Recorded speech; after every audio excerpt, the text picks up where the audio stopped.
نعرہ صلوات اللہم صلی علی محمد و آل محمد.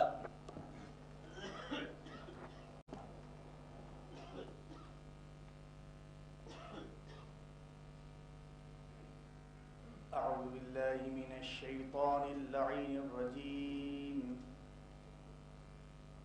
بسم الله الرحمن الرحيم. إن الله وملائكته يصلون على النبي يا أيها الذين آمنوا صلوا عليه وسلموا تسليما. اللہم صلی علی محمد و آل محمد. اللهم صل على محمد وآل محمد. اللهم صل على محمد وآل محمد. اللهم صل على محمد وآل محمد.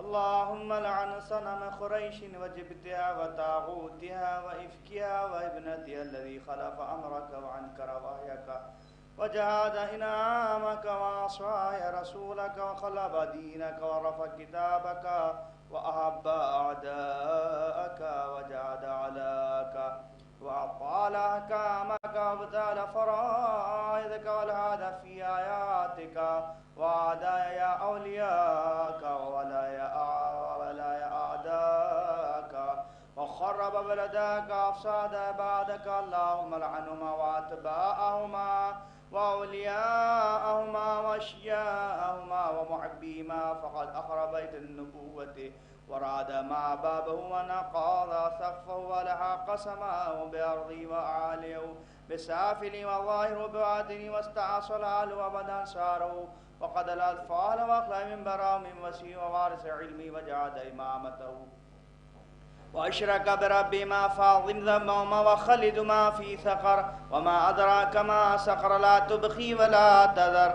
اللهم لعنهم بعدد كل منكرات وواقنا عفو ومن برين لو مؤمن أرجوه ومنافق ولوه ولينا ذو وتريد أبوه وصادقين تردوا وكافر نصر وإمام قاروا وفرد غير وأثار انكروا وشر نصر ودام رقوا وخير بدلوا وكفر نسبوا وكذب دسوا وارث غضبوا وفيه اختتوا وصوت نكلوا وخمس استعلوا وباطن أسسوا وجور بسطوا ونفاق نسروا وغدر أزمروا وظلم نشروا ووعد أخلفوا وأمانة قنوا وأعد نقصوا وحلال حرموا وحرام أهلوا وبطن فتقوا وجنين أسقطوا وظلاء دقوا وصعك مذقوا وشمل بددوا وعظ نزلوا وعظيز وذلي عاذوا وحق منعوا وكذب دسوا وحكم قلبوا وإمام قلفوا.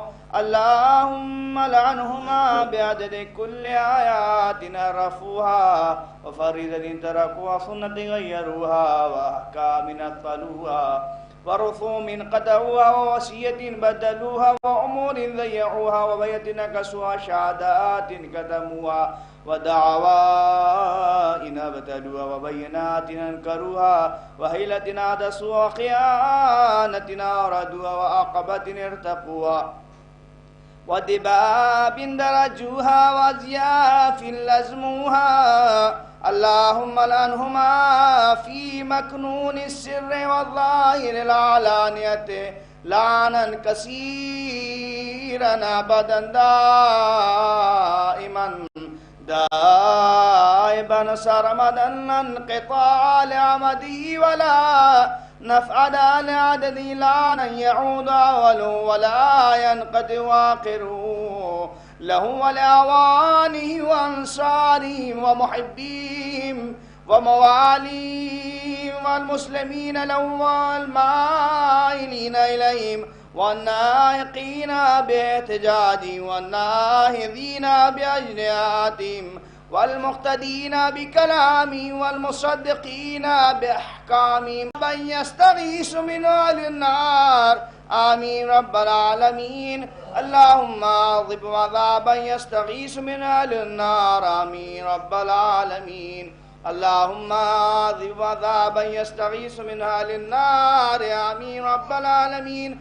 اللهم لعنهم جميعا. اللهم صل على محمد وآل محمد فاغنني بحلالك عن حرامك وأعذني من الفقر رب إني أسأت وظلمت نفسي واعترفت بذنوبي وأنا ذا بين يديك فخذ لنفسك رضا من نفسي لك العتبى لا أعود فإن عدت فعد علي بالمغفرة والعفرك بفضلك وجودك ومغفرتك وكرامك يا أرحم الراحمين وصلى الله على سيد المرسلين وخاتم النبيين وعلى الطيبين الطاهرين برحمتك يا أرحم الراحمين اللهم لعنهم جميعا اللهم صل على محمد وآل محمد فاغنني بحلالك عن حرامك وأعذني من الفقر ربي إني أسأت وظلمت نفسي واعترفت بذنوبي وأنا ذا بين يديك فخذ لنفسك رضا من نفس لك العتبى لا أعود فإن عدت فعد علي بالمغفرة والعفو لك بفضلك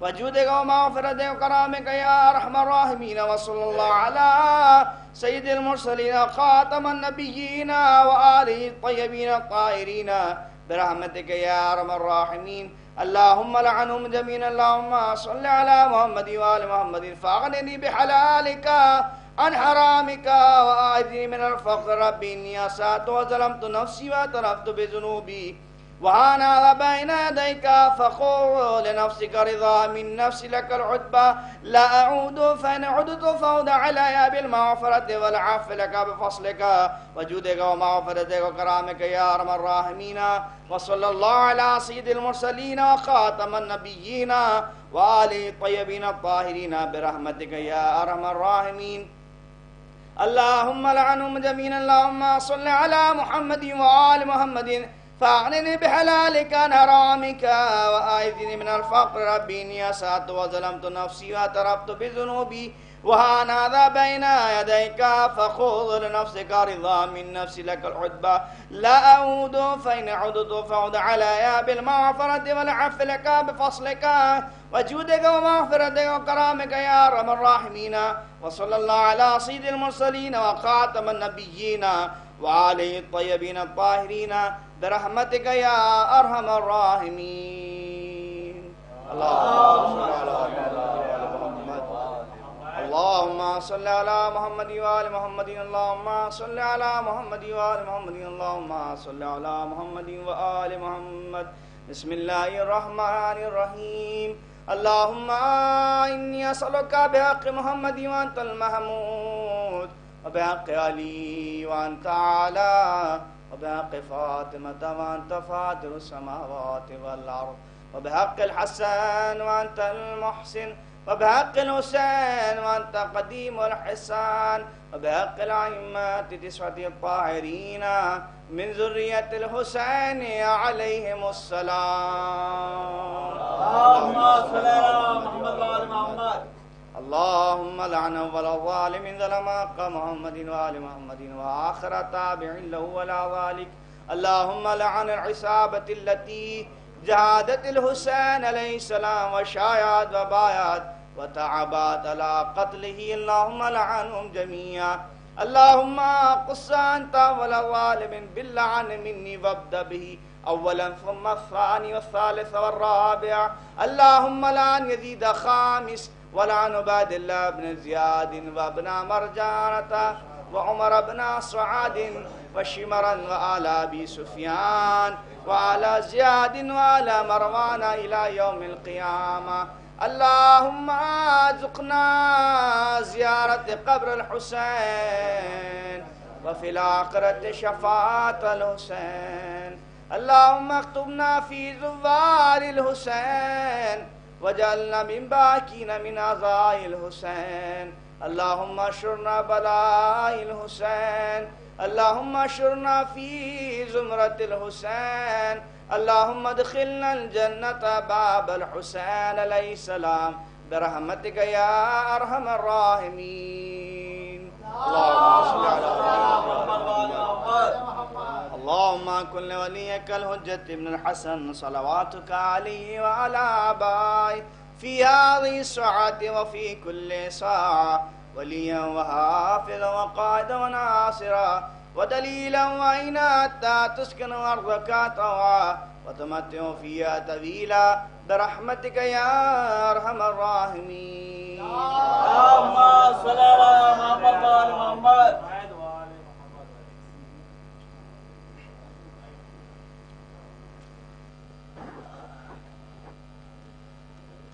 تلاوت دعائے ثنائیہ قریش سے باقاعدہ مجلس کا آغاز قاری ندیم نجفی صاحب کر رہے تھے، اور اب میں گزارش کر رہا ہوں محترم غضنفر حسین صاحب سے کہ وہ آئیں اور سوز خوانی کے فرائض انجام دیں. نعرہ صلوات. اللهم صل على محمد وآل محمد.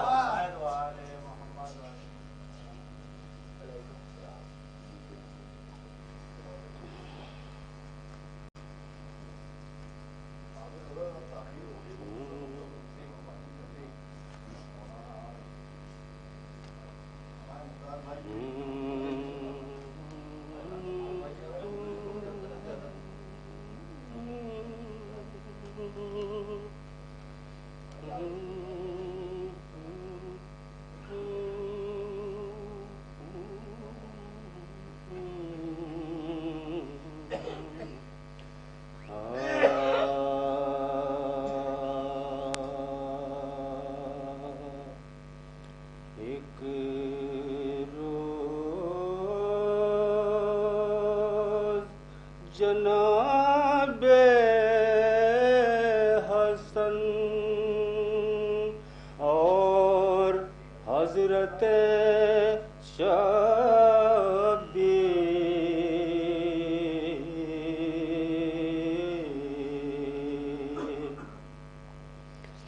نانا سے بسد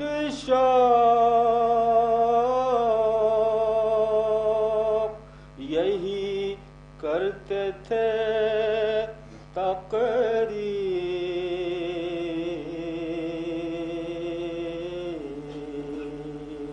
ہم دونوں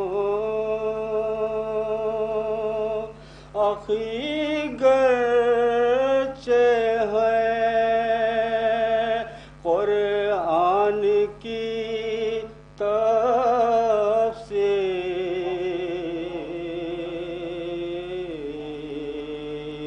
پر آپ کا منظور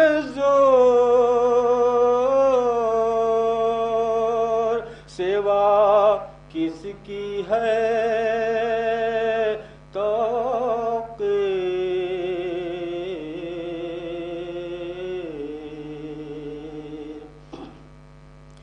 حضرت نے فرمایا کہ تم مانیے قرآن ہو دونوں واللہ کہ تم دو جانا کی جان ہو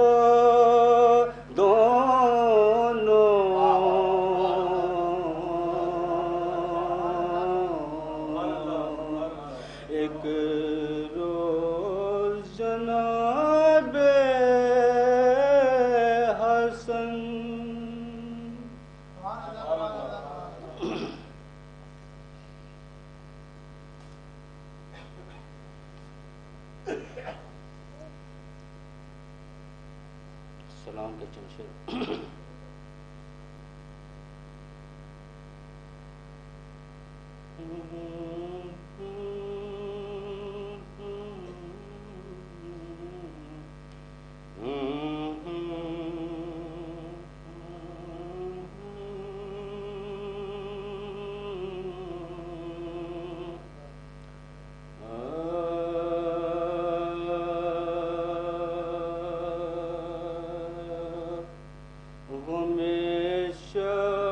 شبیر کی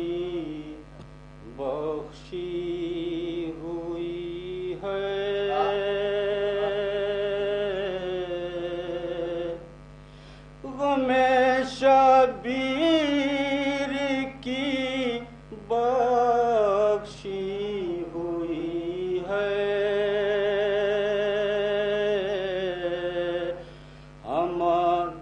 میری آنکھوں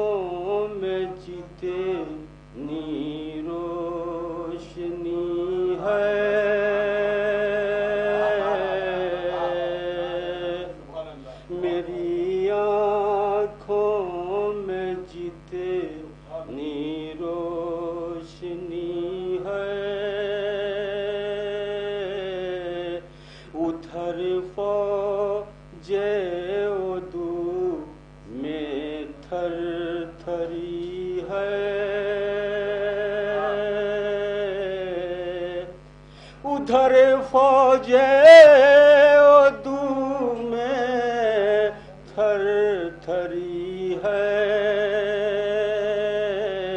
ادھر اصغر کے ہونٹوں پر ہنسی ہے،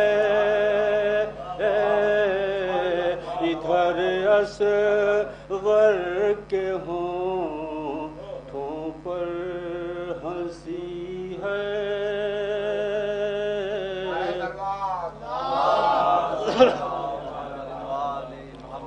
ہائے ان کی نسل میں کوئی خرابی،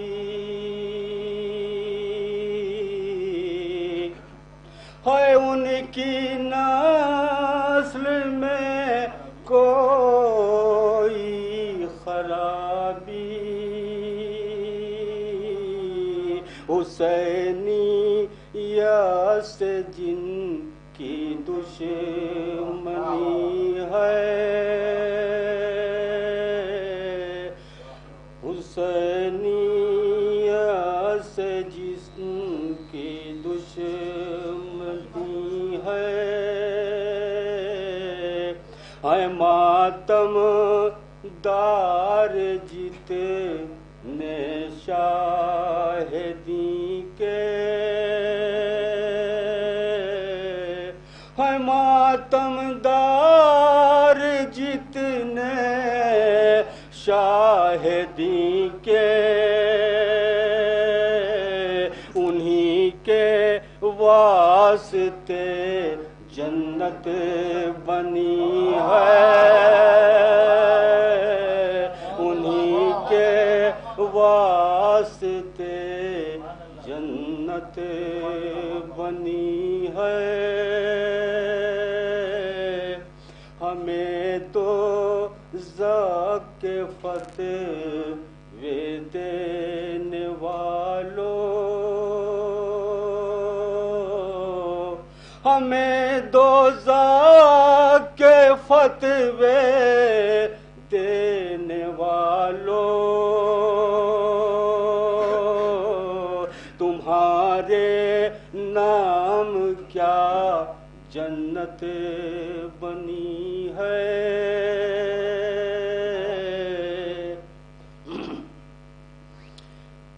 خدا کی راہ میں سر دینے والوں،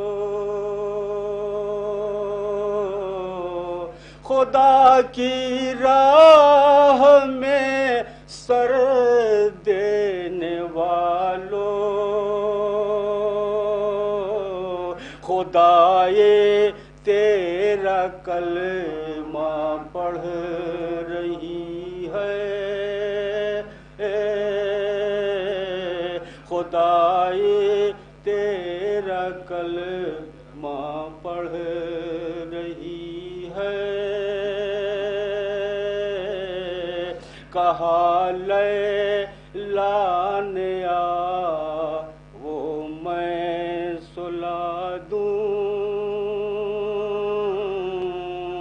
کہا لیلا نے آؤ میں سلا دوں، علی اکبر تمہیں نیند آ رہی ہے، علی اکبر تمہیں نیند آ رہی ہے،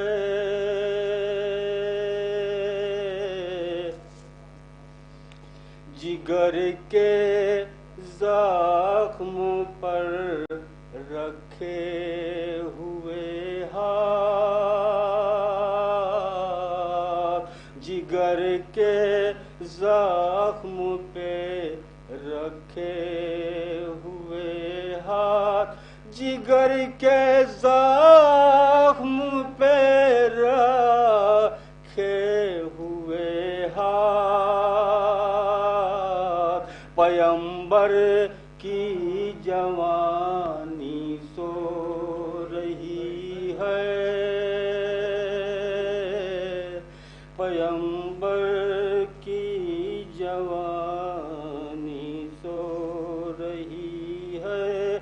غم شبیر کی بخشی ہوئی ہے.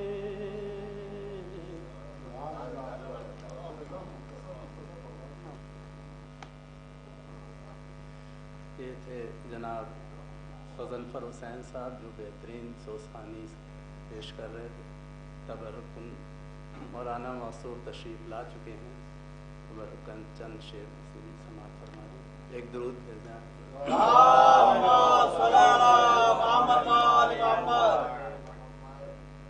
ابھی کورونا کا سال گزرا ہے. تمام بہانے بازوں نے کچھ مجلسیں اور آزاد کم کی، کچھ نے بہترین طریقے سے کی. اس ذیل میں ایک مطلب پیش کر رہا ہوں. غم شبیر کی لو ہم جو بڑھانے لگ جائیں، غم شبیر کی لو ہم جو بڑھانے لگ جائیں، خود بخود فتووں کے طوفان ٹھکانے لگ جائیں. خود بخود فتووں کے طوفان ٹھکانے لگ جائیں. اور شعر دیکھیں کہ اس کے ماتم کے دیے کون بجھا سکتا ہے، اس کے ماتم کے دیے کون بجھا سکتا ہے، آندھیاں جس کے چراغوں کو جلانے لگ جائیں. آندھیاں جس کے چراغوں کو جلانے لگ جائیں. اب یہ شعر دیکھیے کہ عجیب رخ ہے کہ ایک درود اور بھیج دیں.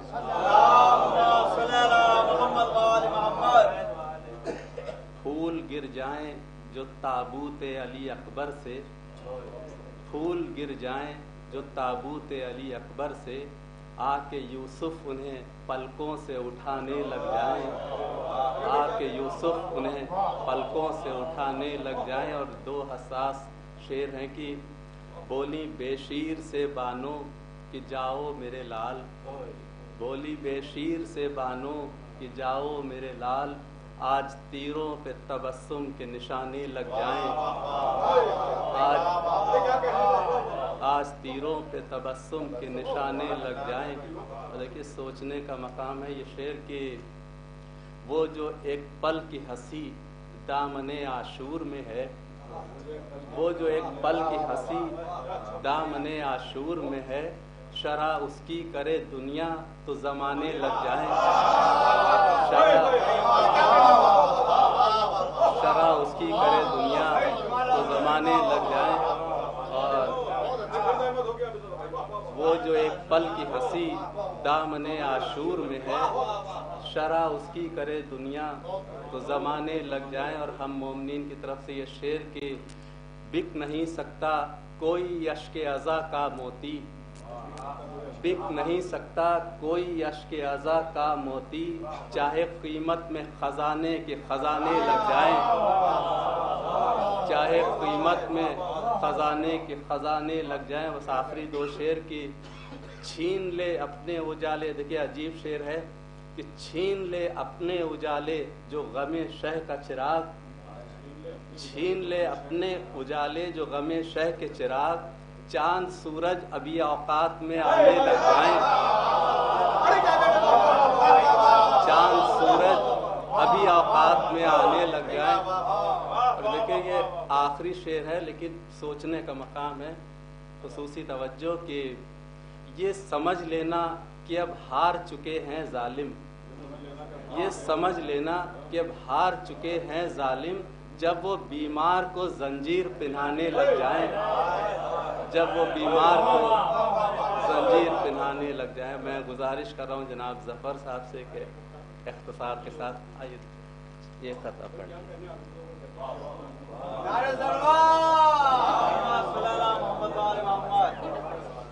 کافی تحقیر ہو چکی ہے، اجازت کے ساتھ 4 مصرع وغیرہ پڑھ چکے ہیں کہ علی کلات جگر نور عین لکھنے کے بعد،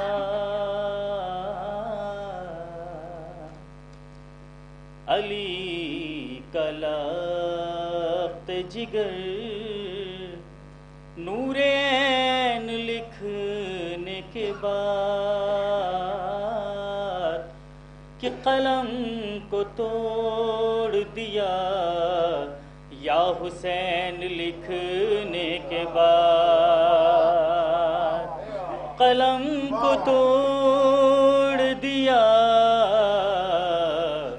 یا حسین لکھنے کے بعد، کہ ہزار بار میری آنکھ سے گرے آنسو، ہزار بار میری آنکھ سے گرے آنسو، حسین لکھنے سے پہلے حسین لکھنے کے بعد، حسین لکھنے سے پہلے حسین لکھنے کے بعد، کہ ہزار بار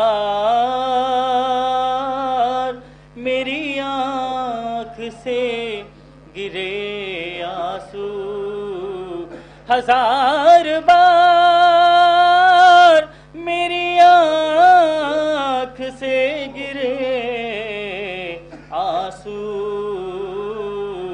حسین لکھنے سے پہلے حسین لکھنے کے بعد، قلم کو توڑ دیا یا حسین لکھنے کے بعد۔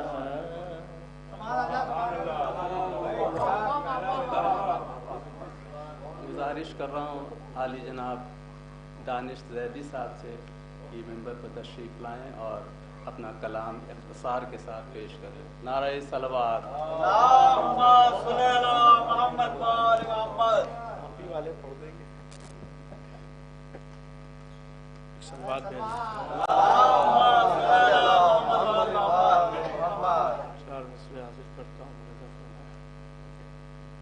کہ زندگی پیاری ہے تو چھوڑ دو میدان قتال، زندگی پیاری ہے تو چھوڑ دو میدان قتال، موت کے وقت سہارے نہیں دیکھے جاتے، زندگی پیاری ہے تو چھوڑ دو میدان قتال، موت کے وقت سہارے نہیں دیکھے جاتے، اور لینے آئے ہو حسین ابن علی سے بیعت، شامیوں دن میں ستارے نہیں دیکھے جاتے،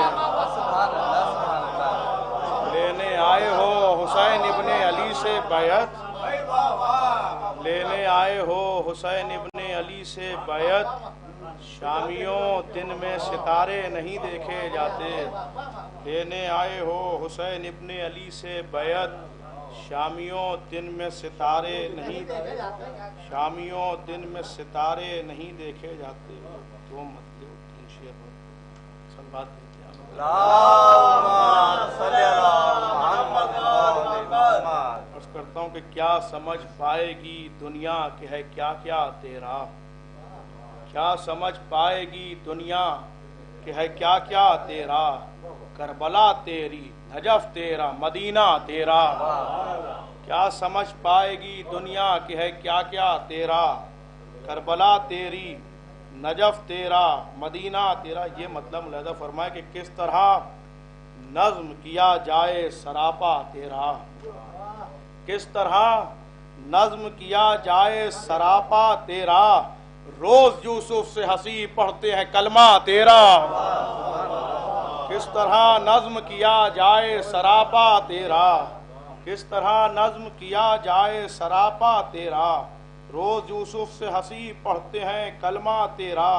شعر ملاحظہ فرمائے کہ سر جھکا دیتے ہیں معبود کے کعبے کی طرف، سر جھکا دیتے ہیں معبود کے کعبے کی طرف، اب بھی رائج ہے زمانے میں طریقہ تیرا، سر جھکا دیتے ہیں معبود کے کعبے کی طرف، سر جھکا دیتے ہیں معبود کے کعبے کی طرف، اب بھی رائج ہے زمانے میں طریقہ تیرا۔ یہ دو شعر ہیں کہ باپ پھر معرفت رب کے عیاں ہونے لگے، باپ پھر معرفت رب کے عیا ہونے لگے، پڑھ لیا جس نے بھی ایک بار صحیفہ تیرا، باپ پھر معرفت رب کے عیا ہونے لگے، باپ پھر معرفت رب کے عیا ہونے لگے، پڑھ لیا جس نے بھی ایک بار صحیفہ تیرا۔ شعر ملاحظہ فرمائے نصیر بھائی، شعر ملاحظہ فرمائے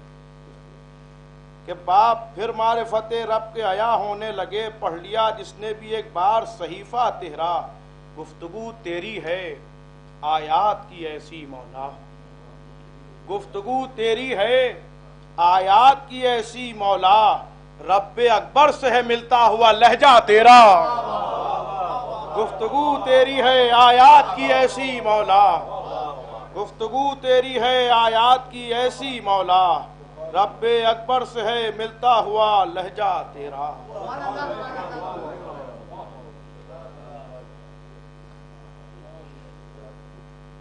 گزارش کر رہا ہوں جناب شبر صاحب بارہمی سے کہ آئیں اپنا منظوم پیش کریں، نعرہ صلوات۔ اللہم صلی علی محمد و آل محمد۔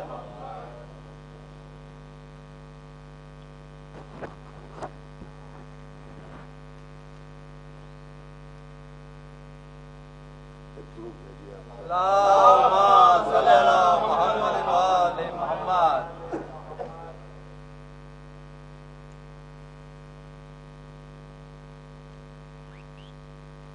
ہوا تھا ایام اعضا میں، بچھاؤ فرش اعضا فاطمہ کی خواہش ہے، شبیلیہ کا شعر ملاحظہ فرما دی، ملاحظہ فرمایا مسئلہ دیکھیے گا کہ غم حسین کے بادل کی یہ نوازش ہے، غم حسین کے بادل کی یہ نوازش ہے، جدھر بھی دیکھو ادھر آنسوؤں کی بارش ہے، غم حسین کے بادل کی یہ نوازش ہے، غم حسین کے بادل کی یہ نوازش ہے، جدھر بھی دیکھو ادھر آنسوؤں کی بارش ہے۔ شعر ملاحظہ ہو کہ منافقوں کے عمل بھی ہیں ان کا آئینہ، منافقوں کے عمل بھی ہے ان کا آئینہ، کہیں خلوص نہیں ہے فقط نمائش ہے، کہیں خلوص نہیں ہے، منافقوں کے عمل بھی ہے ان کا آئینہ، کہیں خلوص نہیں ہے فقط نمائش ہے۔ ملاحظہ فرمائے کہ وہ اپنی عقل کا جا کر کہیں علاج کرے، وہ اپنی عقل کا جا کر کہیں علاج کرے، سنا ہے دشمن شہ کو جنا کی خواہش ہے، وہ اپنی عقل کا جا کر کہیں علاج کرے، وہ اپنی عقل کا جا کر کہیں علاج کرے، سنا ہے دشمن شہ کو جنا کی خواہش ہے، سنا ہے دشمن شہ کو جنا کی خواہش ہے، اور لگے نہ اب کبھی پانی پا ظلم کا پہرا، لگے نہ اب کبھی پانی پا ظلم کا پہرا، اسی سے نہر پا عباس کی رہائش ہے، لگے نہ اب کبھی پانی پا ظلم کا پہرا، لگے نہ اب کبھی پانی پا ظلم کا پہرا، اسی سے نہر پا عباس کی رہائش ہے۔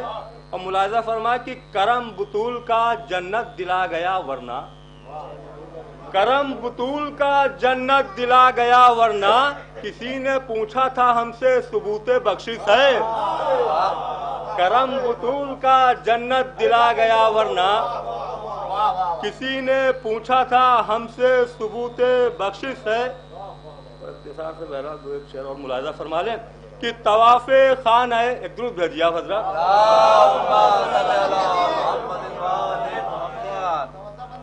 کہ طواف خانہ کعبہ سے کچھ نہیں حاصل، طواف خانہ کعبہ سے کچھ نہیں حاصل، اگر زیارت کرب و بلا سے رنجش ہے، طواف خانہ کعبہ سے کچھ نہیں حاصل، طواف خانہ کعبہ سے کچھ نہیں حاصل، اگر زیارت کرب و بلا سے رنجش ہے، تو وہ روئیں غار میں یوں ہی تو کوئی بات نہیں، وہ روئیں غار میں یوں ہی تو کوئی بات نہیں، بنام شاہ ہو گریا تو اس پا بندش ہے، بنام شاہ ہو گریا تو اس پر بندش ہے. ملاحظہ فرمائے کہ مقصرین کی کثرت سے بھر چکا ہے جہاں، مقصرین کی کثرت سے بھر چکا ہے جہاں، قدم قدم پا عقیدے کی آزمائش ہے، قدم قدم پا عقیدے کی آزمائش ہے. آخری شعر کہ ادائے شہ کو بھلا کر ادا جو کی جائے، ادائے شہ کو بھلا کر ادا جو کی جائے وہ چشم حق میں عبادت نہیں ہے، ورزش ہے. ادائے شہ کو بھلا کر ادا جو کی جائے، ادائے شہ کو بھلا کر ادا جو کی جائے وہ چشم حق میں عبادت نہیں ہے، ورزش ہے. اور حصار ناد علی کا کمال ہے شبر، حصار ناد علی کا کمال ہے شبر، جو ہم سے خوف زدہ حادثوں کی یورش ہے، جو ہم سے خوف زدہ حادثوں کی یورش ہے. اس سلسلے کے آخر میں آواز دے رہا ہوں جناب مختار صاحب سے. گزار ہوں عالی جناب مولانا یوسف مشہدی صاحب سے کہ منبر پر تشریف لائیں اور مجلس کو خطاب کریں. نعرہ صلوات.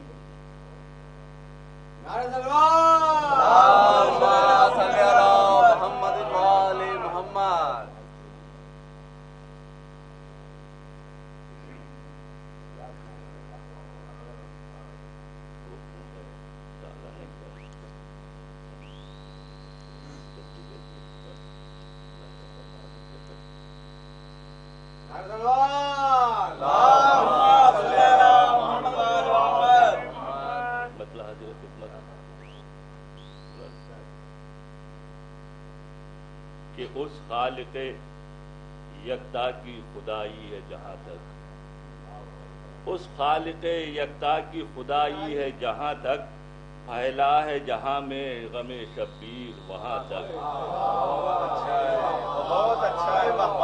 اس خالق یکتا کی خدائی ہے جہاں تک، پھیلا ہے جہاں میں غم شبیر وہاں تک. اور پہنچیں گے وہ افراد بھلا کیسے جنا تک، پہنچیں گے وہ افراد بھلا کیسے جنا تک، دنیائے حقائق میں ہے جو لفظ و بیاں تک، دنیائے حقائق میں ہے جو لفظ و بیاں تک. اور یہ شعر ملاحظہ فرمائے کہ راہب کے مقدر میں پسر لکھتے رہیں گے، راہب کے مقدر میں پسر لکھتے رہیں گے، خالق نے کہا ہم یہاں شبیر کی ہاں تک.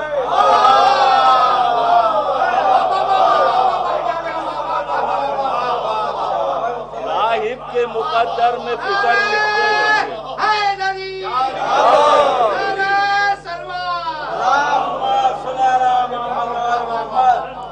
راہب کے مقدر میں پسر لکھتے رہیں گے، راہب کے مقدر میں پسر لکھتے رہیں گے.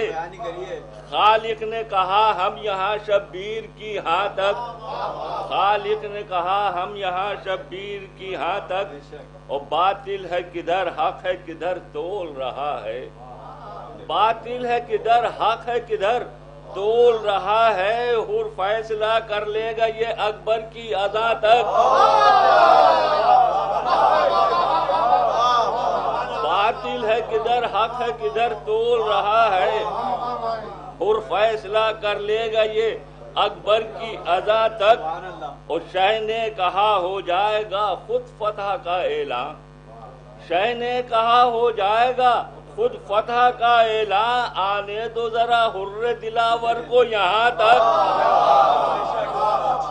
شہ نے کہا ہو جائے گا خود فتح کا اعلان. آنے دو ذرا حر دلاور کو یہاں تک. اور دنیا کا ہو کیا ذکر سرے حشر کریں گے، دنیا کا ہو کیا ذکر سرے حشر کریں گے. یہ ماتم شبیر ہے روکو گے کہاں تک. دنیا کا ہو کیا ذکر سرے حشر کریں گے. یہ ماتم شبیر ہے روکو گے کہاں تک. اور وہ دوش پیمبر کی کریں بات بھی کیسے, وہ دوش پیمبر کی کریں بات بھی کیسے. پہنچے نہ محمد کے جو قدموں کے نشاں تک. وہ دوش پیمبر کی کریں بات بھی کیسے. پہنچے نہ محمد کے جو قدموں کے نشاں تک. آخری شعر کے ممبر پر بڑی شان سے سج دھج کے وہ بیٹھے. بھائی آپ لوگوں کے سب دیکھنے میں آتا ہے کہ کیسے کیسے اب ماشاءاللہ خطیب آتے ہیں کہ ممبر پر بڑی شان سے سج دھج کے وہ بیٹھے. معلوم نہیں تھی جنہیں ممبر کی زبان تک.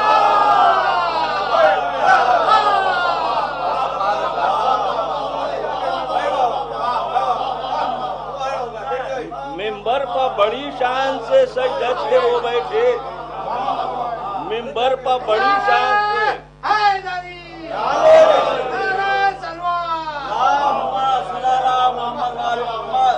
ممبر پر بڑی شان سے سج دھج کے وہ بیٹھے. ممبر پر بڑی شان سے سج دھج کے وہ بیٹھے. معلوم نہیں تھی جنہیں ممبر کی زباں تک. معلوم نہیں تھی جنہیں ممبر کی زباں تک. اور ممبر پر انہیں بیٹھنے کا حق ہی نہیں ہے. ممبر پر انہیں بیٹھنے کا حق ہی نہیں ہے. جو حق علی کر نہیں سکتے ہیں بیاں تک. ممبر پر انہیں بیٹھنے کا حق ہی نہیں ہے. ممبر پر انہیں بیٹھنے کا حق ہی نہیں ہے. جو حق علی کر نہیں سکتے ہیں بیاں تک. اور مختار سجایا ہے جو غازی کا یہ پرچم. مختار سجایا ہے یہ غازی کا جو پرچم. ہم لے کے اسے جائیں گے دنیا سے جنا تک. ہم لے کے اسے جائیں گے دنیا.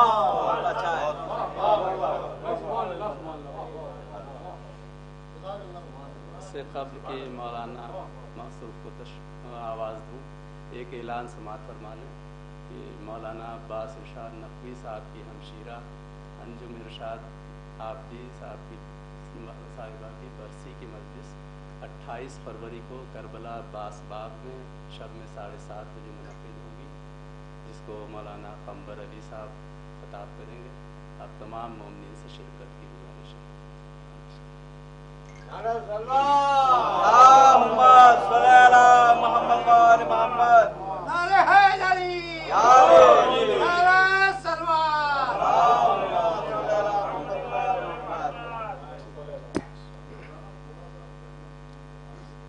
گزارش ہے محبت کر کے تھوڑا تھوڑا آگے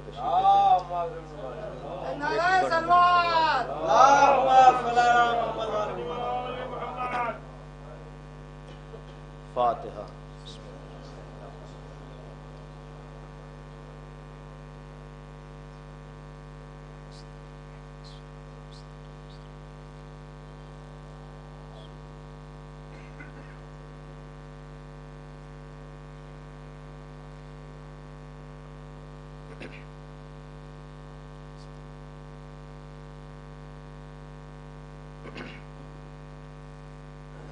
لا حول ولا قوة إلا بالله العلي العظيم. أعوذ بالله من الشيطان اللعين الرجيم. بسم الله الرحمن الرحيم. الحمد لله خالق العباد وصفاته البلاد ومسيل الوهاد ومغضب النجاد. ليس لأوليته ابتداء ولا لأذليته انقضاء. هو الأول ولم يزل والباقي بلا أجل. خرت له الجباه ووحدته الشفاء. الصلاة والسلام والتحية والإكرام على النبي الأمي المكي المدني القرشي الأبتهي التهامي الحجازي العربي صاحب التاج والمنبر والخطبة والمقبر والجبين الأطهر والحسب الأشهر والنسب الأنور أبي القاسم محمد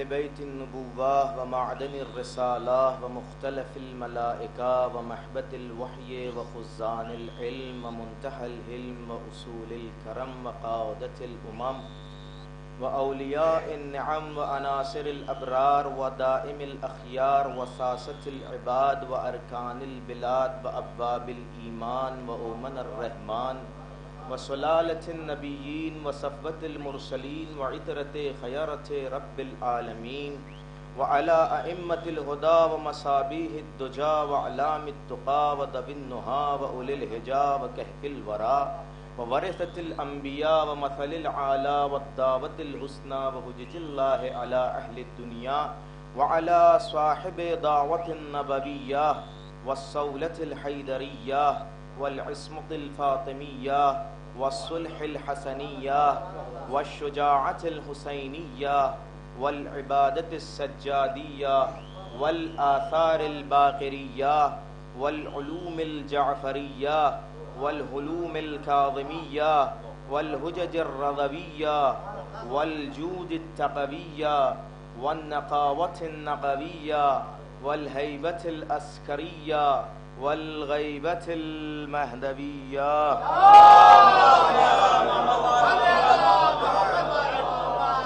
ولعنت اللہ علی اعدائہم وقتلتہم وغاصب حقوقہم ومنکر فضائلہم ومصائبہم وشجاعتہم وطہارتہم وسخاوتہم وولایتہم ومنکر عطشہم اجمعین من الآن الی قیام یوم الدین اما بعد فقد قال اللہ تعالی فی محکم کتابہ ومتقن خطابہ بسم اللہ الرحمن الرحیم وجعلنا منہم ائمة یہدون بامرنا صلوات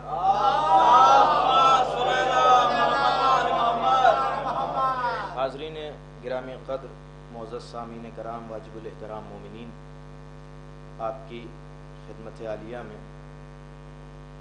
اس گفتگو کے لیے جس آیہ کریمہ کا انتخاب کیا گیا، قرآن کریم میں اسے سورہ سجدہ کے نام سے جانا جاتا ہے، اور سورہ سجدہ میں سے 24ویں آیت کے اول کے جز کی تلاوت کا شرف حاصل ہوا، جس میں قرآن کریم امامت کا تعارف کرا رہا ہے اور آواز دے رہا ہے وَجَعَلْنَا أَئِمَّةً يَهْدُونَ بِأَمْرِنَا وَجَعَلْنَا مِنْهُمْ أَئِمَّةً يَهْدُونَ بِأَمْرِنَا، کہ یاد رکھو ہم نے ان میں سے کچھ ائمہ قرار دیے ہیں جو ہدایت کرتے ہیں ہمارے امر سے۔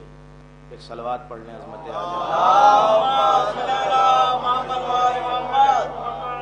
ایک بلند ترین صلوات پڑھیں تاکہ آواز دی۔ سورہ سجدہ کی یہ 24ویں آیت ہے جس کا میں نے جز آپ کے سامنے پڑھا۔ یہ پہلا جز ہے۔ کیا کہہ رہا ہے اللہ کہ میں نے کچھ ائمہ کو بنایا ہے کہ جو ہدایت کرتے ہیں ہمارے امر سے۔ آپ یہ دیکھیں سورہ کا نام ہے سورہ سجدہ اور تذکرہ امامت کا ہو رہا ہے، غور کر رہے ہیں آپ؟ سورہ کا نام ہے سورہ سجدہ اور تعارف امامت کا ہو رہا ہے، اور یہ سمجھایا جا رہا ہے کہ بغیر امام کے جب قرآن کا سجدہ نہیں ہوتا تو مسلمان کا سجدہ کیسے؟ ایک صلوات پڑھیں محمد آل محمد۔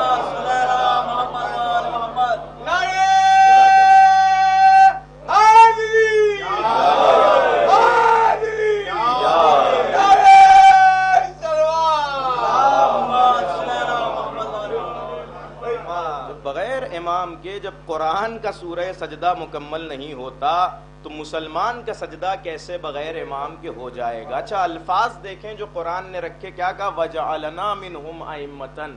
قرآن نے یہ نہیں کہا کہ دوسرے امام بناتے ہیں، صاف لفظوں میں اللہ کہہ رہے ہیں وَجَعَلْنَا، ہم امام بناتے ہیں۔ یعنی یہ بھی بات کلیئر کر دی گئی کہ امام اللہ بناتا ہے، بندے نہیں بناتے۔ غور کیجئے اس بات پر، امام اللہ بناتا ہے اور بندے نہیں بناتے۔ لفظ جعلا عربی میں یہ پہچانا ہوا لفظ ہے، قرآن میں کئی مرتبہ استعمال ہوا ہے۔ جعلتو، جعلنا، جاعلن، لفظ پہچانا ہوا ہے۔ کیا کہا؟ جعلنا، ہم بناتے ہیں۔ دیکھیے بنانے کا دو طریقہ ہوتا ہے، ہمارے یہاں اردو میں اتفاق سے دونوں کو بنانا کہا جاتا ہے۔ مثلا اس کرسی کو ہم نے ممبر بنایا، اس کو بھی بنانا کہا جاتا ہے، لیکن یہ کرسی ممبر کے لیے خلق نہیں ہوئی تھی۔ غور کی جگہ میں مثالوں میں سمجھانا چاہتا ہوں، یہ کرسی پہلے کرسی بنی، بعد میں اسے مقام ممبر حاصل ہوا۔ جب ہم نے اسے عزاخانے کی 4 دیواری میں رکھا تب یہ ممبر بنی۔ اس کا مطلب پہلے ممبر نہیں تھی، بعد میں ممبر بنی۔ ایک بنانا یہ ہوتا ہے، اور ایک بنانا یہ ہوتا ہے جو مسجد میں ممبر بنتا ہے، اسے بھی کہتے ہیں بنانا۔ وہ ایسا نہیں کہ پہلے ممبر نہ ہو، وہ جب سے بنا ہے تب سے ممبر ہے۔ پہنچے خدا کے لیے، یہ عربی کی نزاکت ہے۔ لفظ عربی میں جو لفظ جعلہ آتا ہے یہ دونوں معنی میں آتا ہے۔ جعلہ یعنی بنانا، یعنی ایک چیز جو تھی نہیں اسے بنا دیا، اور جعلہ کبھی کبھی بمعنی انشاء آتا ہے، یعنی ایجاد کرنے کے معنی میں۔ غور کیجئے گا، جعلہ کبھی کبھی بمعنی انشاء آتا ہے، یعنی ایجاد کرنا۔ لفظوں کا فرق یہاں سے سمجھ میں آتا ہے کہ اللہ یہ بتانا چاہتا ہے لفظ جعلہ رکھ کے کہ ہم نے امام کو یوں نہیں بنایا کہ پہلے کچھ اور رہے ہو پھر امام بنایا ہو، بلکہ ہم نے امام کو جب سے بنایا تب سے امام بنایا۔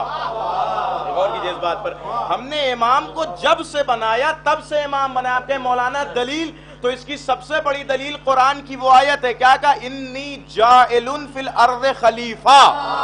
غور کیجئے خدا کے لیے، میں روئے زمین پر خلیفہ بنانے والا ہوں۔ پروردگار بنا رہا ہے آدم کو، اور آدم تو ابھی تیار بھی نہیں ہوئے، ابھی مٹی آئے گی، پتلا بنے گا، روح ڈالی جائے گی، ملائکہ سجدے کریں گے، پھر اس کے بعد جنت میں رہیں گے، پھر زمین پہ بھیجے گا، تب نہ خلیفہ ہوں گے۔ کہ میں نے لفظ جعلہ رکھ کے بتا دیا کہ لفظ جعلہ کے ساتھ تذکرہ آدم کو رکھ کے بتا دیا کہ آدم جب سے بنے تب سے نبی تھے، بس ویسے ہی امام جب سے آیا ہے تب سے امام ہے۔ ایک صلوات پڑھیں محمد آل محمد کی بات۔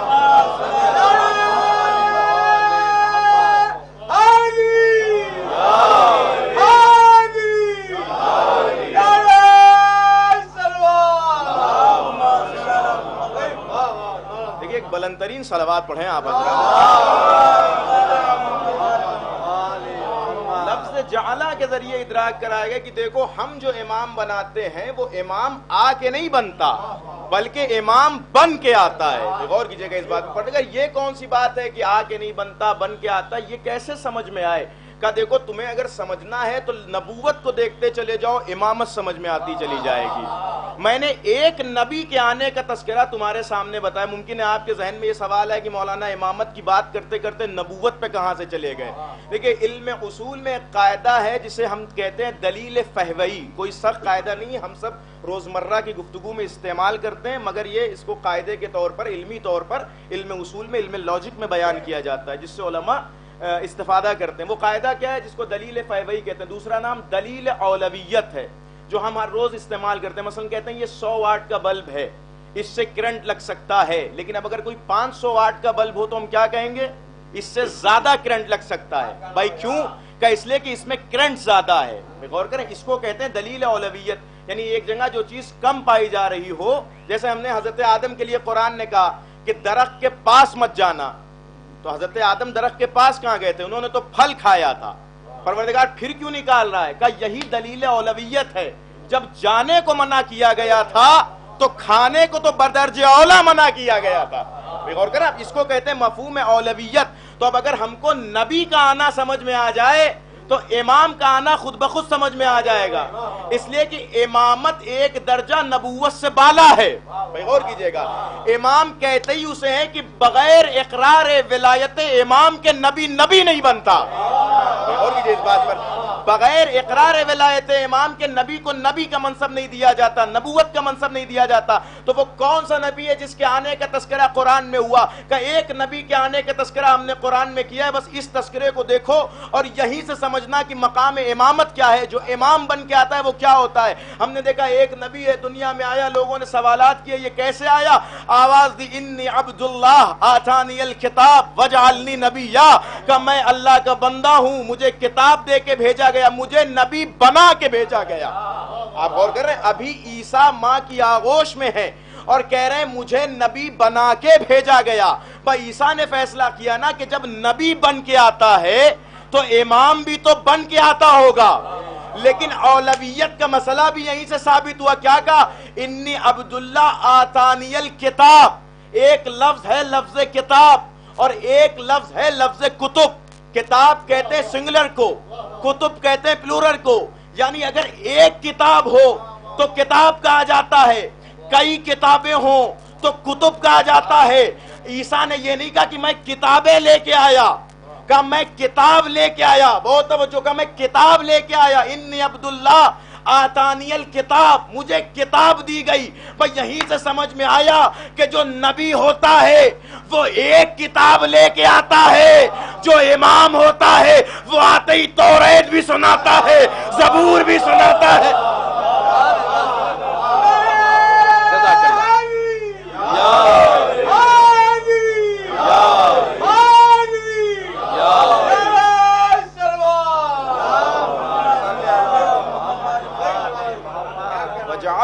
مجھے ایک کتاب دی گئی. اب امام بدرجہ اولا امام ہے, امام افضل ہے, تو امام ایک کتاب لے کے نہیں آئے گا, چاروں کتاب لے کے آئے گا. بھئی غور کر رہے ہیں, چاروں کتاب کی تلاوت کر کے اب ایسا امام ڈھونڈو, بھئی غور کیجئے گا, جو آتے ہی کم سے کم ان صفات کا حامل ہو. پھر کیا کہا اللہ نے, وَجْعَلْنَا مِنْهُمْ, بھئی غور کیجئے گا, میں نے ان میں سے بنایا امام. اب یہ ان میں سے کون ہے؟ ہم میں سے. نعوذ باللہ نستجیر باللہ. آئیے امام معصوم سے پوچھتے ہیں, مولا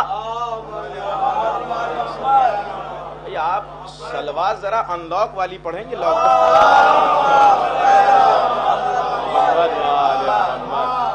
کیا کہا کہ منہم سے کیا مراد ہے؟ یہ اللہ کن میں سے امام کی بات کر رہا ہے؟ امام نے فرمایا المراد منہم الذریۃ فاطمۃ الزہراء.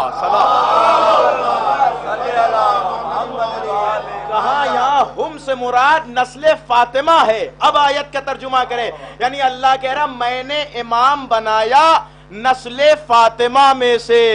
اس کا مطلب امام بننے کے لیے کم سے کم سیدہ کا بیٹا ہونا ضروری. غور کیجئے گا, امام بننے کے لیے کم سے کم سیدہ کا بیٹا ہونا ضروری ہے. وَجَعَلْنَا مِنْهُمْ أَئِمَّةً يَهْدُونَ. اب ایک لفظ ہے لفظ ائمہ.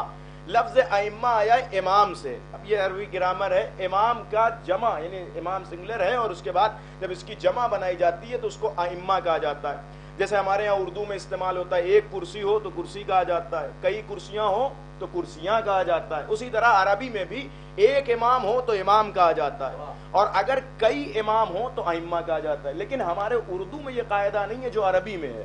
اردو میں کیا ہے کہ اب 2 کرسی ہو یا 2000 کرسی ہو, ہم کرسیاں ہی کہتے ہیں. لیکن عربی میں ذرا بینڈ اور حصار ہے. عربی میں اگر بات 3 سے, پہلی چیز تو 2 کو جمع نہیں کہتے, وہاں 2 کو تثنیہ کہا جاتا ہے عربی میں. اس کے بعد 3 سے جمع شروع ہوتی ہے. بہت اہم نقطہ ہے جو آپ کی خدمت میں عرض کرتا ہوں قرآن سے. 3 سے جمع شروع ہوتی. اب یہ 3 سے جو جمع شروع ہوئی, یہ اگر 9 پہ رک جائے تو اسے جمع قلت کہا جاتا ہے, اور اگر 9 سے بڑھ جائے تو جمع کثرت کہا جاتا ہے. بھائی غور کیجئے گا خدا کے لیے, یعنی 9 سے کم ہو تو جمع قلت, 9 سے بڑھ جائے تو جمع کثرت. یہ جو لفظ ائمہ ہے, جمع قلت کے صرف 4 وزن ہے, افعال, فعیل, فعلت, فعلت. یہ 4 لفظ جو ہیں یہ جمع قلت کے ہیں. یعنی جو لفظ ان 4 وزن پہ آئے, اس کا مطلب اس سے مراد 9 سے کم چیز ہے یا 9 تک چیز ہے. لیکن جو اس کے علاوہ ہو, اس کا مطلب وہ جمع قلت نہیں ہے, جمع کثرت ہے, یعنی وہ چیز 9 سے زیادہ ہوگی. اب یہ جو لفظ ائمہ ہے یہ جمع قلت نہیں ہے, جمع کثرت ہے. بے غور کیجئے گا خدا کے لیے, لفظ ائمہ جمع قلت نہیں ہے, جمع کثرت ہے. یعنی قرآن صاف کہہ رہا ہے کہ میں نے جو امام بنائے ہیں وہ 9 سے زیادہ ہوں گے. بھائی پہنچے آپ, 9 سے زیادہ ہوں گے, 9 سے کم نہیں ہوں گے. اب دنیا بھی ایک امام کی فہرست لے کے آئی جس میں 4 امام نظر آئے. اب یہ فہرست جب سامنے آئے تو سمجھ جائیے یہ انسانی امام ہے, قرآنی امام نہیں ہے. ایک صلوات پڑھ دیں محمد. بلند ترین صلوات پڑھیں آپ حضرات.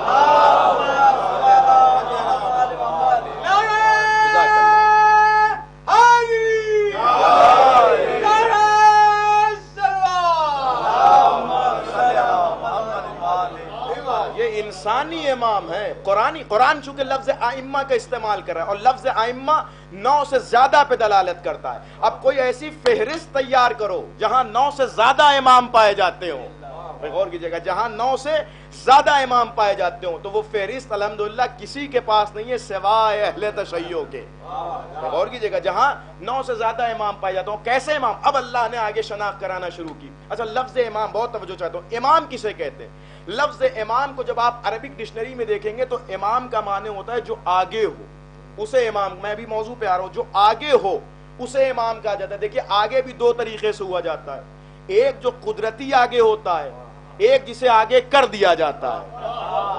بھائی دیکھ، آپ غور کر رہے ہیں آپ اس بات پر؟ کبھی بھیڑ میں آپ نے دیکھا ہوگا آدمی کو پیچھے سے دھکا دے کے فورس کر کے آگے کر دیا جاتا ہے. اب وہ آگے ہو تو جاتا ہے مگر اس کے لائق نہیں ہوتا. غور کر رہے ہیں آپ خدا کے لیے؟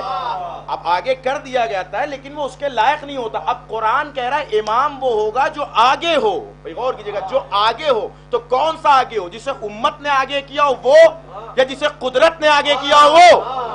تو آپ کہیں گے مولانا جب بات قرآن کی ہو رہی تو قدرت ہی کی بات ہوگی نا. امت کے آگے کیے ہوئے کو امام نہیں کہتے. قدرت جسے آگے کرے اسے امام کہا جاتا ہے. تو پروردگار قدرت جسے آگے کرے گی وہ کس میں آگے کرے گی؟ کہ قدرت جسے امام بناتی ہے وہ جس کا امام بناتی ہے اس سے آگے کرتی ہے. غور کیجئے گا، جس کا امام بناتی ہے اس سے آگے کرتی ہے. کس کا امام؟ کہ جس نے امت کا امام بنایا.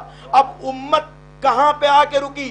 کہ امت کا اختیار جہاں پہ ختم ہو، جو اس اختیار سے آگے نظر آئے اسے امام کہا جاتا ہے. بھائی غور کیجئے خدا کے لیے، جو اس اختیار سے آگے نظر آئے اسے امام کہا جاتا ہے. اب ہم نے دیکھا تاریخ کے دامن میں متوکل کا دربار ہے. بہت توجہ، متوکل کا دربار ہے.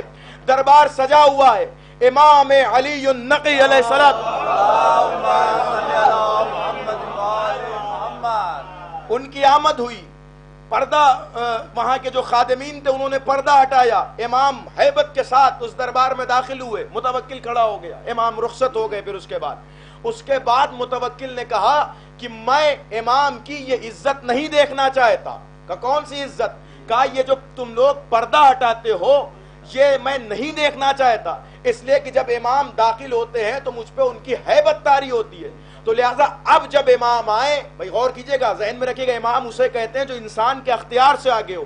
اب جب امام آئے تو تم پردے نہ ہٹانا. انہوں نے کہا ٹھیک ہے ہم پردے نہیں ہٹائیں گے. اب امام تشریف لائے. انہوں نے اپنے ہاتھوں کو قابو کیا اور اپنے ہاتھوں کو باندھا. غور ہی نہیں کیا آپ نے؟ اپنے ہاتھوں کو باندھا.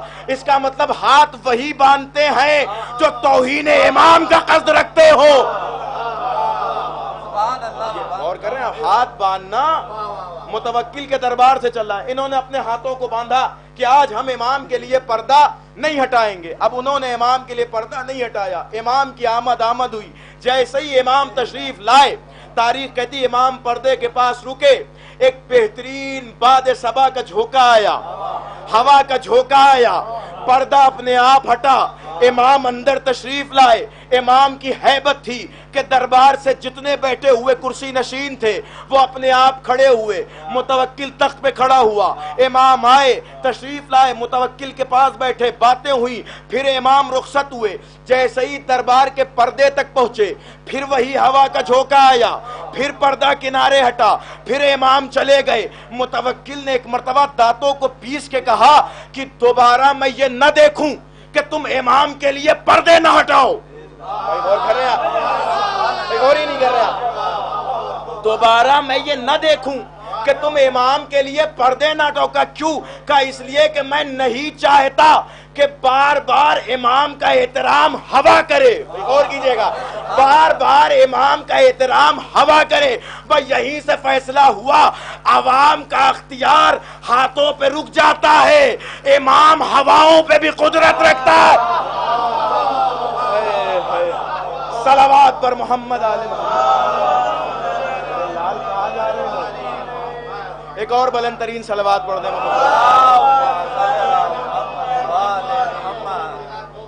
ایک بلند ترین صلوات آپ حضرات پڑھیں.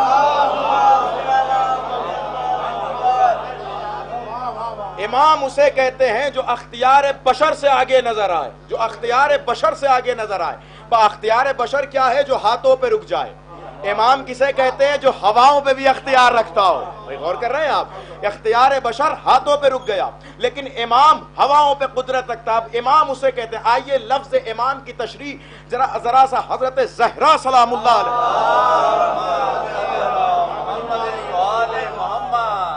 شہزادی نے جب خطبہ فدق ارشاد فرمایا تو خطبہ فدق میں عبادتوں کا فلسفہ بیان کیا۔ وہ علم فلسفہ نہیں، عبادتوں کا حقیقی پس منظر بیان کیا، اور بیان کیا کہ اللہ نے تمام عبادتوں کو کس لیے بنایا، اور وہیں پر جب امامت کا تعارف کرایا، 7 خطبے شہزادی نے دیے ہیں، ان خطبوں میں شہزادی نے جب امام کا تعارف کرایا تو لفظ امام کے لیے جب تعارف کرایا فرمایا الامام زمام الدین، امام زمام دین کا نام ہے۔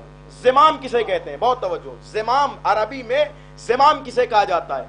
تسبیح کے جو دانے ہوتے ہیں، ان دانوں کو جس تاگے میں پرویا جاتا ہے اس تاگے کو زمام کہا جاتا ہے۔ بھائی غور ہی نہیں کر رہے ہیں آپ، میں کیا پڑھوں آپ کے سامنے؟ اور تسبیح کے دانوں کو جس تاگے میں پرویا جاتا ہے اسے زمام کہا جاتا ہے۔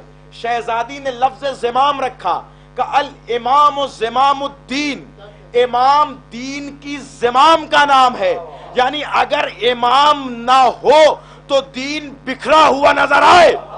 غور کیجئے گا خدا کے لیے، غور کیجئے خدا کے لیے ذرا سا،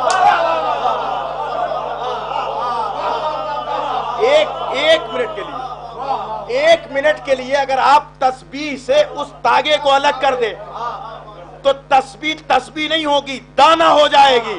بھائی غور کریں خدا کے لیے، اس کا مطلب وہ دانے جب تک ان زمام کے ساتھ نہ ہو تسبیح بننے کا شعور نہیں رکھتے۔ بس شہزادی نے کہا دین کی زمام کا نام امام ہے، یعنی تسبیح سے تاگا نکال لو تو وہ دانے ہو جائیں گے، تسبیح نہیں ہوں گے۔ ویسے ہی اگر دین سے امام کو نکال لو تو دین کچھ قوانین رہے گا، دین اسلام نہیں کہلائے گا۔ الامام زمام الدین، امام زمام کا نام ہے۔ پھر شہزادی نے آگے ایک جملہ کہا کہ الامام کالکعبہ الناس یحتاج الیہا۔ بھئی غور کیجئے دو جملوں کے لیے، کیا کہا؟ امام کعبے کی طرح ہے۔ بھئی غور کی شہزادی کا فقرہ یہ الامام کالکعبہ الناس یحتاج الیہا، کا امام کعبے کی طرح ہے۔ جیسے اپنے آپ کو حاجی کہلانے کے لیے دنیا کعبے کی محتاج ہے، ویسے ہی اپنے آپ کو مومن کہلانے کے لیے دنیا امام کی محتاج ہے۔ کیا فقرے ہیں شہزادی کے، قربان ہو جائیں علوم اس فقرے پر۔ کیا کہا؟ الامام کالکعبہ، امام کعبے کی طرح ہے۔ ایک جملہ کہوں، یعنی شہزادی نے ایک فقرے میں بتا دیا کہ اگر کعبہ قبلہ سجود ہے، امام قبلہ وجود ہے۔ اگر کعبہ قبلہ سجود ہے، امام قبلہ وجود ہے۔ اگر کعبے سے ہٹ کے بندگی کی تو بندگی رائگاہ ہے، اگر امام سے ہٹ کے زندگی گزاری تو زندگی رائگاہ۔ صلوات بر محمد۔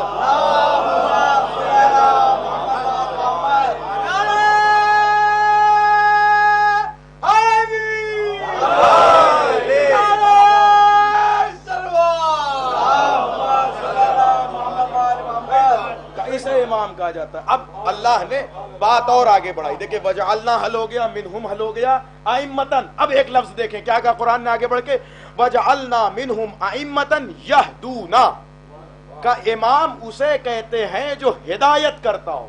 یہ لفظ یہدونا یاد رکھیے گا، لفظ یہدونا عربی میں ہدا سے آیا ہے، ہدا ہدایت، یہدونا ہادی۔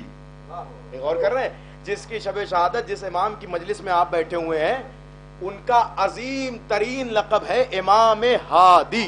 ایک صلوات پڑھیں عظمت امام۔ اور قرآن کیا کہہ رہا ہے؟ میں نے ائمہ بنائے جو ہادی ہیں، یعنی اگر لفظ ہادی کے آئینے میں بھی دیکھا جائے تو قرآن ہمارے ہی اماموں کی باتیں کر رہا ہے۔ کیا کہا؟ ہم نے جو ائمہ بنائے وہ ہادی ہیں۔ اب ہادی کسے کہا جاتا ہے؟ اب آپ ڈکشنری میں اگر لفظ ہادی کو دیکھیں، دیکھیں عربی کی نزاکت یہی ہے کہ عربی میں چھوٹے چھوٹے ڈیفرنس ہوتے ہیں لیکن اس کے بعد ان کے لیے لفظ الگ وضع کیے جاتے ہیں۔ ہادی کا معنی ہوتا ہے بتانے والا. غور کر رہے ہیں آپ؟ پوچھا کسی نے بھائی یہ راستہ کیا ہے, آپ نے بتا دیا. کیسے کہا جاتا ہے؟ ہادی. کہتے ہیں نا کوئی نیک ہادی لو, اسی سے بنا ہدایت, خدا یعنی بتانے والا. اور عربی میں بتانے کے لیے لفظ بیان بھی آتا ہے, یعنی مبین. مبین کا معنی بھی بتانے والا. غور کر رہے ہیں آپ؟ یہ عربی ہے. مبین کا معنی بھی بتانے والا اور ہادی کا معنی بھی بتانے والا. تو کوئی فرق ہونا چاہیے. اگر فرق ہو تب تو یہ دو لفظ ٹھیک ہے, لیکن اگر فرق نہیں تو پھر دونوں ایک ہے تو پھر فضول ہے. تو وہ عربی ہی کیا جو بغیر فرق کے ہو کا بیان, جو بیان آیا ہے اس کا معنی بھی ہوتا ہے بتانے والا, لیکن فرق معنی میں نہیں ہے, فرق کنڈیشن میں ہے. یہ غور کر رہے ہیں؟ دیکھیں ایک مرتبہ آپ وہ لکھتے ہیں, صاحبان شرح اور صاحبان لغات نے اس بات کو لکھا ہے. وہ لکھتے ہیں کہ مبین کا معنی ہوتا ہے بتانے والا, لیکن کون سا بتانے والا؟ کا وہاں پر بتانے والا وہ ہوتا ہے جو بتا کے چلا جائے. اب سامنے والا وہاں تک پہنچے یا نہ پہنچے, بھائی پہنچے خدا کے لیے آپ اس بات پر. مبین کا معنی بتانے والا, اور کیسا بتانے والا؟ جو بتا کے چلا جائے لیکن سامنے والا وہاں تک پہنچے یا نہ پہنچے یہ اس کی ذمہ داری نہیں ہوتی. لیکن جب ہادی کا معنی بیان کیا تو کہا ہادی کا معنی ایسا بتانے والا جو بتائے نہیں بلکہ منزل تک پہنچائے. غور کیجئے آپ, آخری آدمی.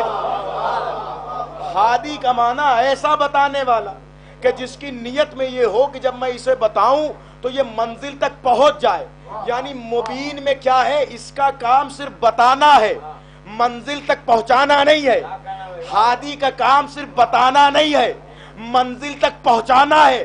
شاید اسی لیے غدیر کے میدان میں آگے والوں کو پیچھے بلایا, پیچھے والوں کو آگے بلایا, اور بلا کے بتایا کہ ہم ہی وہ ہادی ہیں جو منزل تک پہنچانے کے لیے آئے ہیں.